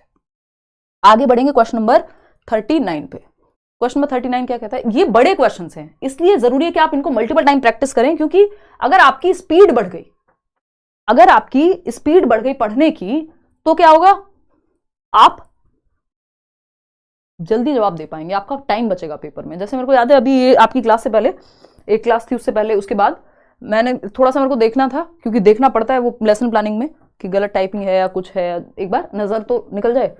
तो आपके क्वेश्चंस थे पता नहीं कितने, 30 क्वेश्चंस, 20 मैंने देख लिए थे, 30 क्वेश्चंस थे आई थिंक, और 10 से 12 मिनट ही थे। तो वो 30 क्वेश्चंस फटाफट से, और मेरे पास उनके आंसर्स भी थे नहीं, है ना, क्योंकि अब इतना कई बार एक्सपीरियंस हो जाता है। हालांकि मेरी कोशिश रहती है कि ऑफिशियल आंसर से प्रॉपर मैच्ड हों चीजें और प्रॉपर ऑथेंटिकली जाएं चीजें, लेकिन तो वो स्पीड बढ़ गई समय के साथ। शायद जब मैंने अपना टीचिंग ट्रेनिंग किया होगा उस टाइम पे नहीं हो पाता। इन क्वेश्चंस की बात कर रही हूँ, और मैं ऐसा नहीं है कि 30 क्वेश्चन 12 मिनट में बहुत जल्दी पढ़ दिए, बट जिसमें समझाना भी है मुझे और उनको देखना भी है कि सही और गलत कौन सा हो सकता है, क्यों हो सकता है, और असर्शन और रीजनिंग के ये क्वेश्चन थोड़े लेंथी होते हैं। तो सिंपल सी बात है कि जब हम इसमें स्किमिंग कह सकते हो आप, कि जब हम कोई चीज प्रैक्टिस मेक्स अ मैन और वुमेन परफेक्ट। तो भाई जब हम प्रैक्टिस करेंगे तो हमारी स्पीड अपने आप बढ़ जाएगी। पेडागोजी में स्पीड अच्छी होनी चाहिए। आपके पेपर में वैसे भी 90 नंबर की पेडागोजी है। क्योंकि पेपर लेंथी हो जाता है थोड़ा। असर्शन क्या है? 4-year-old Riya can not take into consideration the height and width of the 2 beakers at the same time while pouring the same amount of water into tall and wide beaker. यानी कि 4 वर्ष की रिया है जो लंबे और चौड़े बीकर में, वो बीकर होता है ना जो केमिस्ट्री में यूज करते थे, ठीक है, बर्तन मान लो आप, है ना, एक मग है जो चौड़ा है और लंबा है। लंबा तो देख लेते हैं ये लिखा भी उन्होंने कि नहीं। चौड़े बीकर में समान चौड़ा है भाई, और लंबे और चौड़े height and width of the 2 beakers are at the same time while pouring the same amount of water. अच्छा, एक लंबा है और एक चौड़ा है, जो कि प्याजे के एक्सपेरिमेंट में हमेशा आता ही है ना, कि एक चौड़ा बर्तन है और एक लंबाई में ज्यादा है बर्तन लेकिन चौड़ाई कम है। ठीक, इस ग्लास से इस ग्लास में मान लो पानी बराबर ही है, 200 ml ही है ना, पानी दोनों में 200 ml ही है। लेकिन जब इससे पोर किया इस लंबे ग्लास में तो उसको लगा लंबे ग्लास में पानी ज्यादा है, मतलब लैक ऑफ कंजर्वेशन या लैक ऑफ डिसेंट्रेशन, वो डिसेंटर नहीं कर पा रही है, ठीक है ना। विचार नहीं कर सकती। इसका मतलब कौन सी उम्र में होगी बच्ची? 2 से 7 वर्ष में। प्री ऑपरेशनल स्टेज है, लैक ऑफ कंजर्वेशन, संरक्षण की कमी है। रीजन क्या है इसका?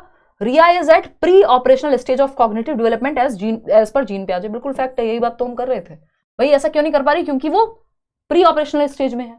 तो both A and R true and R is the correct explanation of ए।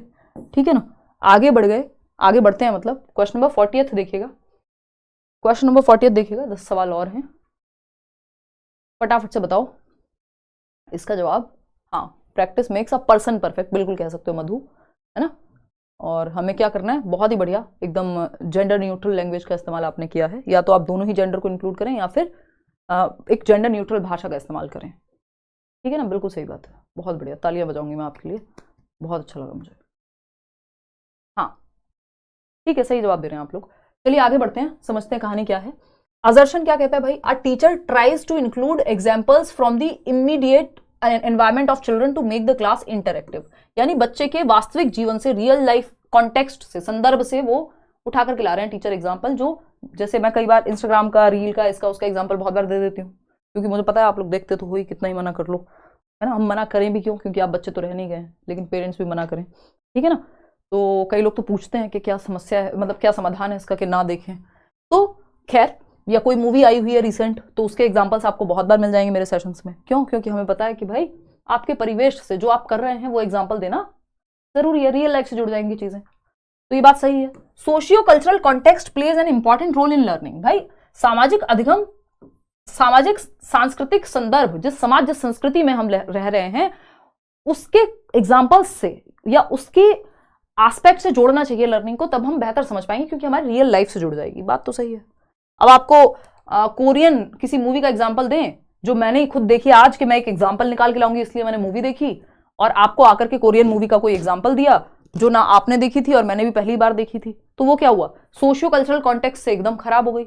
हमारे संदर्भ में हम बॉलीवुड मूवीज ज्यादा देखते हैं, ज्यादातर लोग भारत में, तो क्या होगा? हिंदी मूवीज ज्यादा देखते हैं, तो वही एग्जाम्पल ज्यादा काम का है ना।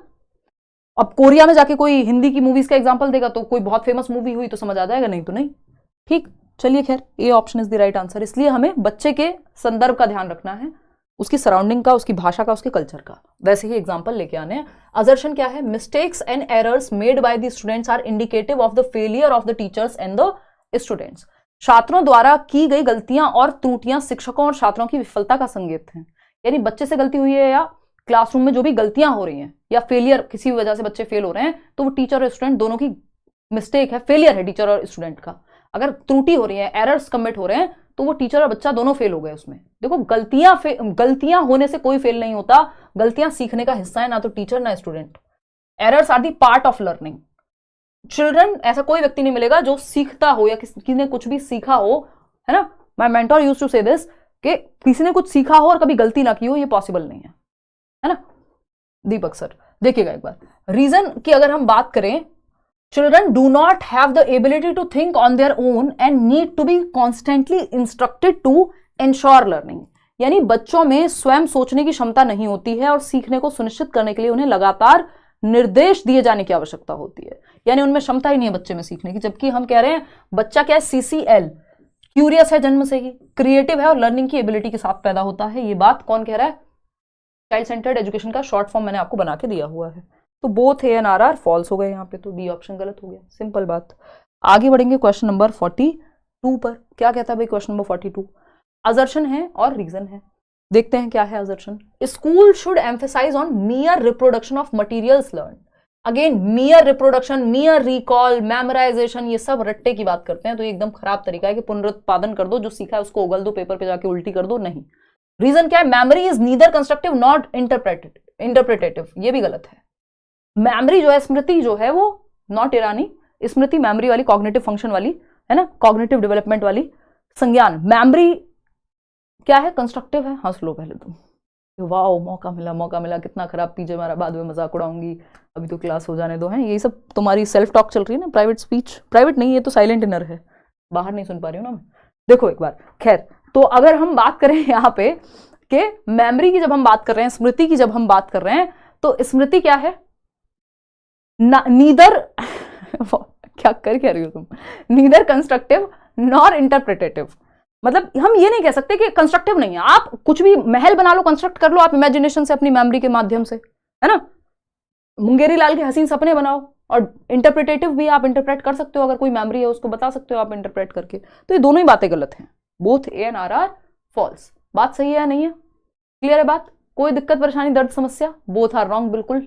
डियर डेविल्स नाम है किसी का, बहुत ही बढ़िया जी, डियर डेविल्स तो सुना था एक टाइम पे हमने। चलिए क्वेश्चन नंबर 43 देखिए, 5-7 सवाल है, इनको भी करते हैं फटाफट से। क्या कहता है ये क्वेश्चन नंबर 43? कहता है a teacher should motivate students to learn for understanding the concept. बिल्कुल सही बात है कि एक शिक्षक को किसी कॉन्सेप्ट को, अवधारणा को, किसी संप्रत्यय को समझने के लिए छात्रों को प्रेरित करना चाहिए कि भाई कॉन्सेप्ट समझो, मजा आएगा समझ के। सही बात है। रीजन क्या है? Learning is more effective and meaningful when it is mastery oriented. क्योंकि लर्निंग ज्यादा मीनिंगफुल होती है जब ये मास्टरी ओरिएंटेड होती है। Learning for the sake of learning, excellence के पीछे भागो, सक्सेस झक मार के पीछे आएगी, वो है मास्टरी ओरिएंटेशन। रणछोड़ दास छाछड़, बहुत एग्जांपल्स मैंने आपको दिए हैं इसके, ठीक है ना। मैं आपकी बहुत बड़ी फैन हूं, अरे हम सब लर्नर्स हैं यार, मैं खुद आप लोगों की बहुत बड़ी फैन हूं। देखो इतनी रात को आप लोग लगे पड़े हो पढ़ाई में। तो both A and R are true and R is the correct explanation. यानी सीखना अधिक प्रभावी। पिछले साल जो है, पिछले 1 साल में सीटेट को लेकर मीटअप नहीं हुआ है कोई, तो वो करेंगे और जल्दी ही। इस बार सीटेट में आप बढ़िया से रिजल्ट लेके आओ, मेहनत करो, और फिर मिलते हैं पेपर के बाद, रिजल्ट के बाद। तो ए इज द सही आंसर। क्या था क्वेश्चन, फिर से पढ़ लेती हूँ। Learning is more effective and meaningful जब मास्टरी ओरिएंटेशन। हाँ, मास्टरी ओरिएंटेशन एकदम परफेक्ट है। फेलियर अवॉइडेंस में सिर्फ आप पास होना है। राजू रस्तोगी का एग्जांपल याद करो, 3 इडियट्स में, किसी भी तरह से पास हो जाऊं, वो है फेलियर अवॉइडेंस ओरिएंटेशन। 3 ओरिएंटेशन होती है। दूसरी है परफॉर्मेंस ओरिएंटेशन, फर्स्ट आना है, फर्स्ट आना है। वो कौन था वो जो चतुर 3 इडियट में, वो परफॉर्मेंस ओरिएंटेशन का एग्जाम्पल है। फिर आता है मास्टरी ओरिएंटेशन जो बेस्ट है, कि लर्निंग पे फोकस हो, मीनिंगफुल हो लर्निंग, सीखने में मजा आए, learning for the sake of learning, joyful हो। वो रणछोड़ दास छाछड़ जो आमिर खान का कैरेक्टर है, जो कि रियलिटी में भी एग्जिस्ट करते हैं। चलिए खैर आगे बढ़ते हैं। क्वेश्चन नंबर 44 देखिएगा, तो इसलिए दोनों सही थे। असर्शन क्या है? Children from high income families spend their day very differently than children from low income families. ये क्वेश्चन मैं आपको करा चुकी हूँ कि उच्च आय वाले परिवारों की बच्चे कम आय वाले परिवारों के बच्चों की तुलना में अपना दिन बहुत अलग तरीके से बिताते हैं। उस दिन में मैंने आपको एग्जांपल दिया था, वो याद कीजिए मूवी कभी खुशी कभी गम, है ना। और हम सब ने बचपन में, इतना बड़ा घर होता है, ये सब होता है, शायद पहली मूवी रही होगी वो, कि बच्चों को बाबा बोल रही हैं वो जो उनकी नैनी है ना, फरीदा जलाल, राइट। तो है ना कि रोहन बाबा आए हैं, फलाना हुआ है, रोहन बाबा के बैग से बड़ा है, मतलब रोहन बाबा से बड़ा है उनका बैग, और उससे बड़ी है उनकी गाड़ी, है ना। उन शाहरुख खान आ रहे हैं प्लेन में। ये क्या है? ये अमीर परिवार वाले बच्चों का, अमीर परिवार के बच्चे का एक दिन है, ठीक है ना। मतलब सपोजिटली हम ऐसा मान रहे हैं कि हाँ जनरली ऐसा होता होगा, मैं जस्ट एक एग्जांपल दे रही हूँ, हर बच्चे के साथ ऐसा होगा जरूरी नहीं है। तो ये हुआ कि जो सोशियो इकोनॉमिकली आर्थिक स्थिति जिनकी मजबूत है, उनका एक दिन हो गया। दूसरा है सोशियो इकोनॉमिकली जो लोअर इनकम ग्रुप फैमिलीज हैं, उनके घर में बच्चे बर्तन भी खुद ही साफ कर रहे हैं बेचारे, है ना। हमारी मम्मी कह रही है बेटा बॉटल भर दो, फ्रिज में रख दो फटाफट से, है ना। तो ये क्या है? अलग हो गया। यानी एक अमीर परिवार के बच्चे का बचपन और एक गरीब परिवार के बच्चे का बचपन, दो बिल्कुल अलग दुनिया है ना। इसको अगर हम सीरियस लेके जाएं तो एक बच्चा जो रोड पे गुब्बारे बेचता है, और आपके घर का बच्चा जो 10 साल का होकर भी 1 गिलास दूध खुद नहीं ले पाएगा, और वो बच्चा एक जगह से दूसरी जगह ट्रैवल कर लेगा, दिल्ली की अगर मैं बात करूं, डीटीसी की बस में चढ़ के खुद से, और सारी चीजें करता हुआ, चप्पल चाहे उसके पैर में नहीं है, तो बचपन क्या हुआ? बचपन उसके लिए अलग हो गया, आपके घर के बच्चे के लिए अलग हो गया, ठीक है ना। तो ये क्या हुआ? बचपन कोई एक फिक्स्ड कॉन्सेप्ट नहीं है, ये सोशल एस्पेक्ट पे डिपेंड करेगा कि बचपन क्या है। बचपन एक अवधारणा है, एक कॉन्सेप्ट है। तो चाइल्डहुड इज नॉट यूनिवर्सल। हम स्टेजेस को तो यूनिवर्सल बना सकते हैं चाइल्डहुड की, कि भाई 6 से 12 वर्ष या 2 से 12 वर्ष में अर्ली चाइल्डहुड और लेटर चाइल्डहुड दोनों आ गए, 12 वर्ष तक के बच्चों को बच्चा कहते हैं, चाइल्डहुड है ये उसका बचपन है। स्टेजेस तो हमने यूनिवर्सल कर दी पूरी दुनिया में, लेकिन बचपन का जो कॉन्सेप्ट है, जो एक्सपीरियंस है, वो यूनिवर्सल नहीं है। तो there is a lot of diversity of childhoods. Childhood सबके लिए सेम नहीं है, ये पहले भी क्वेश्चन आ चुका है, इसमें बहुत गलती करते हैं लोग, क्योंकि हमें लगता है यूनिवर्सल है चाइल्डहुड। जबकि जो कॉन्टेम्परेरी थियरिस्ट हैं, जो सोशियो कंस्ट्रक्टिविस्ट लोग हैं, जो रचनावादी लोग हैं, जो सामाजिक एस्पेक्ट में देखते हैं चीजों को, वो ये कहेंगे कि भाई ये यूनिवर्सल नहीं है, ये तो कॉन्टेक्स्ट पर डिपेंड करेगा। तो both A and R are true and R is the correct explanation. आगे बढ़ते हैं, क्वेश्चन नंबर 45 देखिएगा। क्वेश्चन नंबर 45 क्या है? Assertion, teacher should employ multiple ways of assessment in their classroom, यानी शिक्षक को अपनी कक्षा में मूल्यांकन के कई तरीकों को अपनाना चाहिए कि आप बच्चे से ओरल क्वेश्चंस भी पूछ रहे हैं, कोई एक्टिविटी करा के भी असेस कर रहे हैं, कोई डिबेट के दौरान आपने ऑब्जर्व किया, उससे भी असेस हो पाएगा बच्चा कि कैसे सीख रहा है, कितना आता है उसको। बात तो सही है, ट्रू है ये बात। रीजन क्या है इसका? Children's success and failure in classroom can not be accurately and adequately determined only by a paper pencil test, यानी बच्चे की सफलता असफलता सिर्फ पेपर पेंसिल टेस्ट से नहीं आप जांच सकते। आप उससे क्वेश्चंस पूछिए, एक्टिविटीज कराइए, और 70 तरीके हैं, और असफलता तो जांचनी भी क्यों है आपको? सफलता और असफलता लेबल नहीं करना है बच्चे को, तो ये तो बात वैसे ही गलत है। तो ये फॉल्स है, ए ट्रू है, A is true but R is false. Third option is the right answer. 82% लोग ए ऑप्शन क्यों चूज कर रहे हैं? क्या मैंने ध्यान से नहीं पढ़ा क्या? रुको एक मिनट। शिक्षक को अपनी कक्षा में मूल्यांकन के कई तरीके अपनाने चाहिए। हाँ, क्या दिक्कत है? मल्टीपल वेज से आप असेस करो, जो पढ़ाने के भी कई तरीके हो सकते हैं, मूल्यांकन के भी। सही तो है, क्या दिक्कत आई इसमें? ठीक है ना, एज ट्रू। कक्षा में बच्चों की सफलता और विफलता केवल कागज पेंसिल परीक्षण द्वारा सटीक और पर्याप्त रूप से निर्धारित नहीं की जा सकती। Okay okay okay, got it got it, मैंने गलत पढ़ लिया था। सही है, हाँ ये बात एकदम सही है कि क्यों करें आकलन अलग अलग तरीके से, क्योंकि एबिलिटी जानने का सिर्फ पेपर पेंसिल टेस्ट लेके ही तरीका नहीं है, और भी मल्टीपल वेज है, ऑब्जर्वेशन और जो सारे मैंने बताए। ठीक है ना, ये मैं आपको चेक कर रही थी, पुराने टीचर्स ऐसे कहते हैं, चेक कर रहा था, है ना बेटा, हम तो देख रहे थे तुम्हें कितनी नॉलेज है। तो both A and R true and R is the correct explanation of A. ये बात सही है, यहाँ पे सही जवाब आप लोग दे रहे थे। वो कैन नॉट नहीं लिखा होता तो ये जस्ट इसका आंसर बदल जाता, तो एक शब्द भी जवाब बदल देता है, इसलिए रट्टे नहीं लगाने, पढ़ना है प्रॉपर।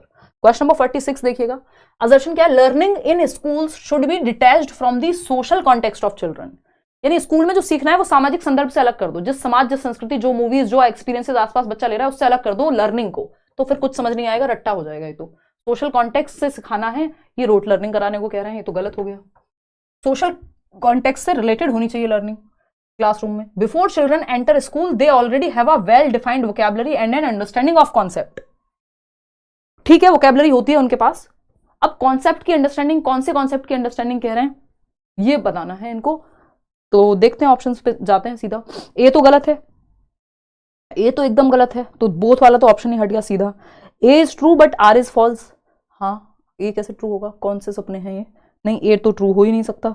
एक ही ऑप्शन बचता है, both A and R false, क्योंकि हमें इस पे डाउट था रीजन पे। भाई बच्चे स्कूल में एंटर करने से पहले उनके पास एक वोकैबुलरी होती है, लेकिन वो कितनी वेल डिफाइंड है ये हमें नहीं पता। दूसरी बात, अगर हम इसको सही मान भी लेंगे, चलो वेल डिफाइंड है, वोकैबुलरी तो उनके पास होती है, इतनी बात पक्की है, लेकिन अंडरस्टैंडिंग ऑफ कॉन्सेप्ट्स मतलब सब कुछ उनको पहले से भी पता है, परिभाषित भी कर देंगे, वो सब कुछ पता है उनको नहीं। तो ये एक बेसिक सी बात है, और हमारे पास वो ऑप्शन है भी नहीं, तो सीधा सी बात हमारे पास, क्योंकि कई बार आपको ऑप्शन के अकॉर्डिंग जाना होता है। फोर्थ ऑप्शन एक मात्र सही उपचार बचता है। ये आपके 2-3 क्वेश्चन है, इंपॉर्टेंट है, बट लास्ट के दोनों ही क्वेश्चन जो है, read the given statement A and B. एक स्टेटमेंट है एक ए और दूसरा है बी, आपको देखना है कौन सा सही है कौन सा नहीं। Critical thinking promotes the building of concepts, application and expansion of ideas. आलोचनात्मक सोच का निर्माण बढ़ावा देता है, अवधारणाओं, अनुप्रयोग और विचारों का विस्तार। बच्चे के कॉन्सेप्ट्स बेहतर होंगे, वो अप्लाई करना बेहतर सीख पाएगा, क्योंकि वो चारों दिशाओं में सोचेगा, फैक्ट्स एनालिसिस करेगा, सिंथेसिस करेगा, प्रॉपर एक कंक्लूजन पे पहुंचेगा, जस्ट मान नहीं लेगा कोई भी चीज। ठीक बात है, क्रिटिकल थिंकिंग जरूरी है, हेल्प करती है। It does not help in understanding and evaluating arguments and beliefs of others. भाई बिल्कुल हेल्प करती है दूसरे के आर्ग्यूमेंट, उसकी इंटेंशन, बिलीफ्स को समझने में। ये तो बात गलत हो गई, तो A is right, A is true but B is false. बात सही है, तो fourth option is the right answer. आगे बढ़ेंगे नेक्स्ट क्वेश्चन पे। क्वेश्चन नंबर 48 क्या कहता है, फटाफट से पढ़िएगा, गले की बज गई है बैंड, इतने दिनों से लगातार question. In a language classroom teacher should provide audio books along with text book materials, यानी एक भाषा की कक्षा में टीचर को ऑडियो बुक्स भी प्रोवाइड करनी चाहिए टेक्स्ट बुक मटीरियल के साथ साथ, कि वो बच्चा सुन के भी सीख सके कोई। ठीक बात है। Multiple options of representation cater to needs of diverse learners such as those with reading related disorders, यानी जो मल्टीपल तरीके हैं सिखाने के वो सभी बच्चों के लिए हेल्पफुल होते हैं। ऐसे बच्चों को भी मदद मिल जाएगी जिनको सुनने में दिक्कत है, रीडिंग रिलेटेड डिसऑर्डर है, या पढ़ने में दिक्कत है, डिसलेक्सिया है, तो वो सुन के सीख जाएंगे। तो मल्टीपल वेज हमेशा अच्छे होते हैं, यूनिफॉर्म या सिंगल वे से, है ना। तो दोनों बातें सही हैं, both A and R are true and R is the correct explanation of A. आगे बढ़े नेक्स्ट क्वेश्चन पे, सेकंड लास्ट क्वेश्चन है आज के लिए, फटाफट से देखिएगा इसको, फटाफट से देखिए। कोई कह रहा है मैम ऐड आता है लाइव क्लास में आपके, बाकी लोगों के नहीं आता क्या? यूट्यूब पे ऐड बंद हो गए, सिर्फ हमारे यहाँ बच्चे हैं? ऐसा कैसे हो गया? हम भी बंद कराएंगे? मजाक कर रही हूँ यार, इतनी थकान है, मुझे लगा कुछ पीडीएफ का कोई ज़रूरी सवाल होगा है। देखो एक बार हमने तो ऐड बहुत बैलेंस्ड वे में लगाए हुए हैं, और ये यूट्यूब के कर्म हैं, उनके हिसाब से आता है। अगर वो आता है तो एक आधा ऐड देख लिया करो यार, हैं? देखो एक बार, अगर हम बात करें, भाई उम्र हो गई, इतना यूट्यूब पे पढ़ा लिया 7-8 सालों में, है ना? हज़ारों की संख्या में जो है सेशंस हैं, पूरा एक ट्रेंड सेट कर दिया है कि सीटेट आप ऑनलाइन भी पढ़ सकते हैं, ये ऑप्शन भी नहीं होता था 2016 तक। तो अब क्या बूढ़ी हड्डियां जवाब दे गई हैं, ऐसे बड़े बूढ़ों की तरह, बुजुर्ग लोगों की तरह बात कर रही हूँ मैं, मजाक कर रही हूँ खैर। बट हाँ, अब रिटायरमेंट का समय हो गया, बट ये पढ़ाने में इतना मज़ा आता है यार, मन ही नहीं करता है। देखो एक बार, तो ऐसे सवाल पूछ के मत दुखी किया करो।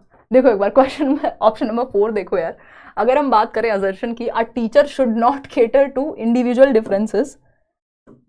बैच में नहीं पूछता है कोई, इतने रोचक सवाल सिर्फ यूट्यूब पे पूछे जाते हैं। देखो एक बार, a teacher should not cater to individual differences in the class, यानी शिक्षक को कक्षा में व्यक्तिगत मतभेदों पर ध्यान ही नहीं देना चाहिए। भाई देना चाहिए, तभी तो मैं और आप हंस पा रहे हैं, थोड़ा थोड़ा बीच में मनोरंजन हो जा रहा है। अगर इंडिविजुअल डिफरेंसेस हैं, कोई कह रहा है भाई मेरे क्वेश्चन इतने ठीक हुए, कोई कह रहा है ऐड क्यों आ रहा है बीच में, तीसरा कोई कहेगा जल्दी जल्दी कराओ यार, इतना स्लो क्यों करा रहे हो। तो इंडिविजुअल डिफरेंसेस तो होंगे, ध्यान देना चाहिए और उनपे सबको ध्यान में। हिंदी में भी बात करें, कोई कहेगा बिल्कुल हिंदी में पढ़ाओ, कोई कहेगा बिल्कुल इंग्लिश में पढ़ाओ, है ना? कोई कहेगा यार दोनों से काम चला लेंगे। तो इंडिविजुअल डिफरेंसेस हैं, इन पे ध्यान दिया जाना चाहिए। रीजन क्या है? The purpose of progressive education is to ensure that all children are instructed in a uniform manner. भैया यूनिफॉर्म सेम तरीके से नहीं पढ़ा सकते सबको, यूनिफॉर्म नहीं, डिफरेंशिएटेड मैनर, स्टैंडर्ड मैनर नहीं।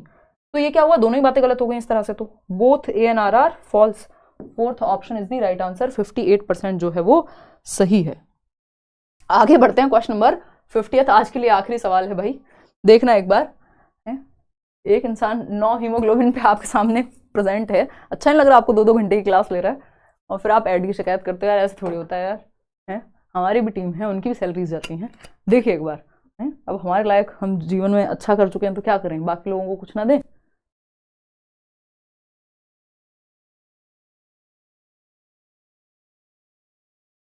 निशा कह रही है दे ही कहाँ रही हो है ना, यही कह रही हो ना, मेरा और निशा का हिसाब रहता है। देखो एक बार, अगर हम बात करें यहाँ पे, देखो एक बार, 81% लोग कह रहे हैं कि डी ऑप्शन। असर्शन क्या है भाई? Comparisons among children can very accurately assess a child's developmental progress, यानी कि बच्चे के बीच तुलना करना या बच्चों के बीच तुलना करना किसी बच्चे की विकासात्मक प्रगति का सटीक आकलन कर सकता है। यानी वर्मा जी के बेटे से अगर नंबर कम ला रहे हो, देखो उसके इतने आ रहे हैं, तुम्हारे इतने आ रहे हैं, क्लास में आपस में बच्चों का कंपटीशन अगर आप करेंगे तो क्या होगा, इससे बहुत अच्छा सटीक कुछ पैमाना निकल के आएगा? नहीं आएगा। बच्चे रोबोट्स थोड़ी हैं कि सब सेम लाएंगे नंबर, गलत तरीका है। उससे बच्चा कई बार या तो कंपटीशन में पड़ जाएगा, अगर ज्यादा नंबर आ रहे हैं तो अपने आप को तोप समझेगा और दूसरों को नीचा दिखाने की भी कोशिश कर सकता है, और नहीं तो जिसके कम आ रहे हैं वो वैसे खराब। ये हर बच्चे के लिए खराब है, कंपैरिजन एकदम खराब तरीका है। रीजन क्या है? The pattern and sequence of development as well as the rates of development are the same for all children universally. ये कह रहे हैं कि कंपैरिजन इसलिए करो क्योंकि पैटर्न सेम है सारे बच्चों का दुनिया में, सीक्वेंस सेम है। चलो सीक्वेंस तो हमने मान भी लिया, पैटर्न भी मान लिया सेम है, डेवलपमेंट का स्टेजेस सभी के लिए सेम है। As well as the rates of development are the same. भाई रेट तो भिन्न होती है, दर तो भिन्न होती है for all children universally, rate तो डिफरेंट होगा। तो ये गलत हो गया, तो both A and R are false, तो D option is the right answer. भाई कंपैरिजन अगर आपको करना है तो बच्चे की खुद की प्रीवियस जो परफॉर्मेंस रही है उससे करो कि बेटा पहले तुम इस चीज में खराब थे या फिर मतलब इसमें कमजोर थे, यहां तुमको दिक्कत थी, अब तुम बेहतर कर रहे हो, या पहले तुम यहां सही थे अब तुम यहां पे गड़बड़ कर रहे हो। खुद से कंपेयर करो हमेशा खुद को, ना कि पूरी दुनिया से करते रहो, ठीक है ना? वो फिर कट थ्रोट कॉम्पिटिशन, गला काट प्रतिस्पर्धा को फोकस करने वाली बात हो जाएगी, जो कि एक खराब तरीका है। भावदीप मारू, धन्यवाद भाई। आउट ऑफ 50 कितने सारे, अच्छा धन्यवाद। सेवी कह रही है इतने सारे चैनल से बट आपका सबसे बेस्ट है। हाँ सेवी, हम ये कह रहे थे हम यूनिक हैं, आपने कहा बेस्ट हैं, चलिए मान लेते हैं। सब बाद में जो है बने हैं एक तरह से। चलिए खैर, आउट ऑफ 50 क्वेश्चंस देख लीजिए, सबका स्टाइल होता है, कई सारे लोग तो स्टाइल भी कॉपी कर लेते हैं, but how does it matter यार? At the end of the day अगर आपको कुछ अच्छा मिल पा रहा है, आप तक कोई चीज़ अच्छी पहुंच पा रही है, आपको कुछ सीखने को मिल पा रहा है, चाहे कोई हिंदी मीडियम में सेम पढ़ा दे, चाहे कोई कुछ भी करे, उस चीज, ये सब सेकेंडरी बातें हैं, ये सब फालतू की बातें हैं। आपको अगर चीज़ें हेल्प कर रही हैं कहीं से भी पढ़ के, आपको समझ में आ रहा है, बात खत्म हो गई, है ना? बहुत सारे लर्नर्स हैं, बैचेस में भी ये बातें होती हैं कि फलाना कॉपी कर रहा है, ये है वो है, दुनिया भर की बातें, वो सब सेकेंडरी हैं। अच्छी बात है कि अगर एक हम उस तरह का पूरा एक वेव देख पा रहे हैं कि इतने सारे लोग हैं जो अपने कितने सारे लर्नर्स हैं जिन्होंने चैनल्स बनाए हुए हैं आफ्टर क्लियरिंग CTET DEET+B, तो वो अच्छी बात है, उससे क्या दिक्कत है। आउट ऑफ 50 क्वेश्चंस, बट हाँ क्रेडिट भी देना चाहिए, लाइक शेयर सब्सक्राइब आप कर दीजिएगा, इसी बात से मुझे याद आया। और कमेंट में बताइएगा आउट ऑफ 50 क्वेश्चंस कितने क्वेश्चंस ठीक हुए, है ना। आउट ऑफ 50 क्वेश्चंस कितने ठीक हुए ये आप बताइएगा। बाकी आज के लिए इतना ही रखते हैं, धन्यवाद, thank you so much. CTET के बाद छुट्टी लेंगे हम, ऑफलाइन क्लास यार इस साल से लूँगी, कभी कभी लेती हूँ, बट अभी इस साल से प्रॉपर एक बैच निकालेंगे, उसके लिए आप कुछ महीने इंतज़ार कीजिए। CTET का नहीं, वो प्रॉपर बाकी एग्जाम्स का रहेगा, है ना, तो दिल्ली में ही। और एक ऑफलाइन क्लास वैसे फ्री रखने का प्लान था, वो भी मैंने काफ़ी ली है, बट अभी तो नहीं, जैसी तबीयत है। मीटअप करेंगे CTET के एग्ज़ाम के बाद, ऐसे ही अभी पढ़ते हैं। 13 को आपका मैराथन है, अपना एनर्जी भी बचा के रखनी है। 50 आउट ऑफ 50 आए हैं, कमाल कर दिया भाई आपने। चलो किसी का कोई भी डाउट हो तो आप कमेंट्स में पूछ लीजिएगा। आज के लिए इतना ही रखते हैं, thank you so much, good night, bye bye, कल मिलते हैं। खुश रहो, मस्त रहो यार, तैयारी करो बढ़िया से, और अपना मैं आपकी वजह से मैं BPSC के टीचर बन पाया, थैंक यू, बहुत बढ़िया। मोहम्मद सद्दाम हुसैन, बहुत अच्छा लगता है इस तरह के कमेंट्स पढ़ के, मेल्स पढ़ के, मिल के कई बार लर्नर्स से, बहुत खुशी की बात है ना। चलिए धन्यवाद अभी शास्त्री, थैंक यू, आप सभी का धन्यवाद।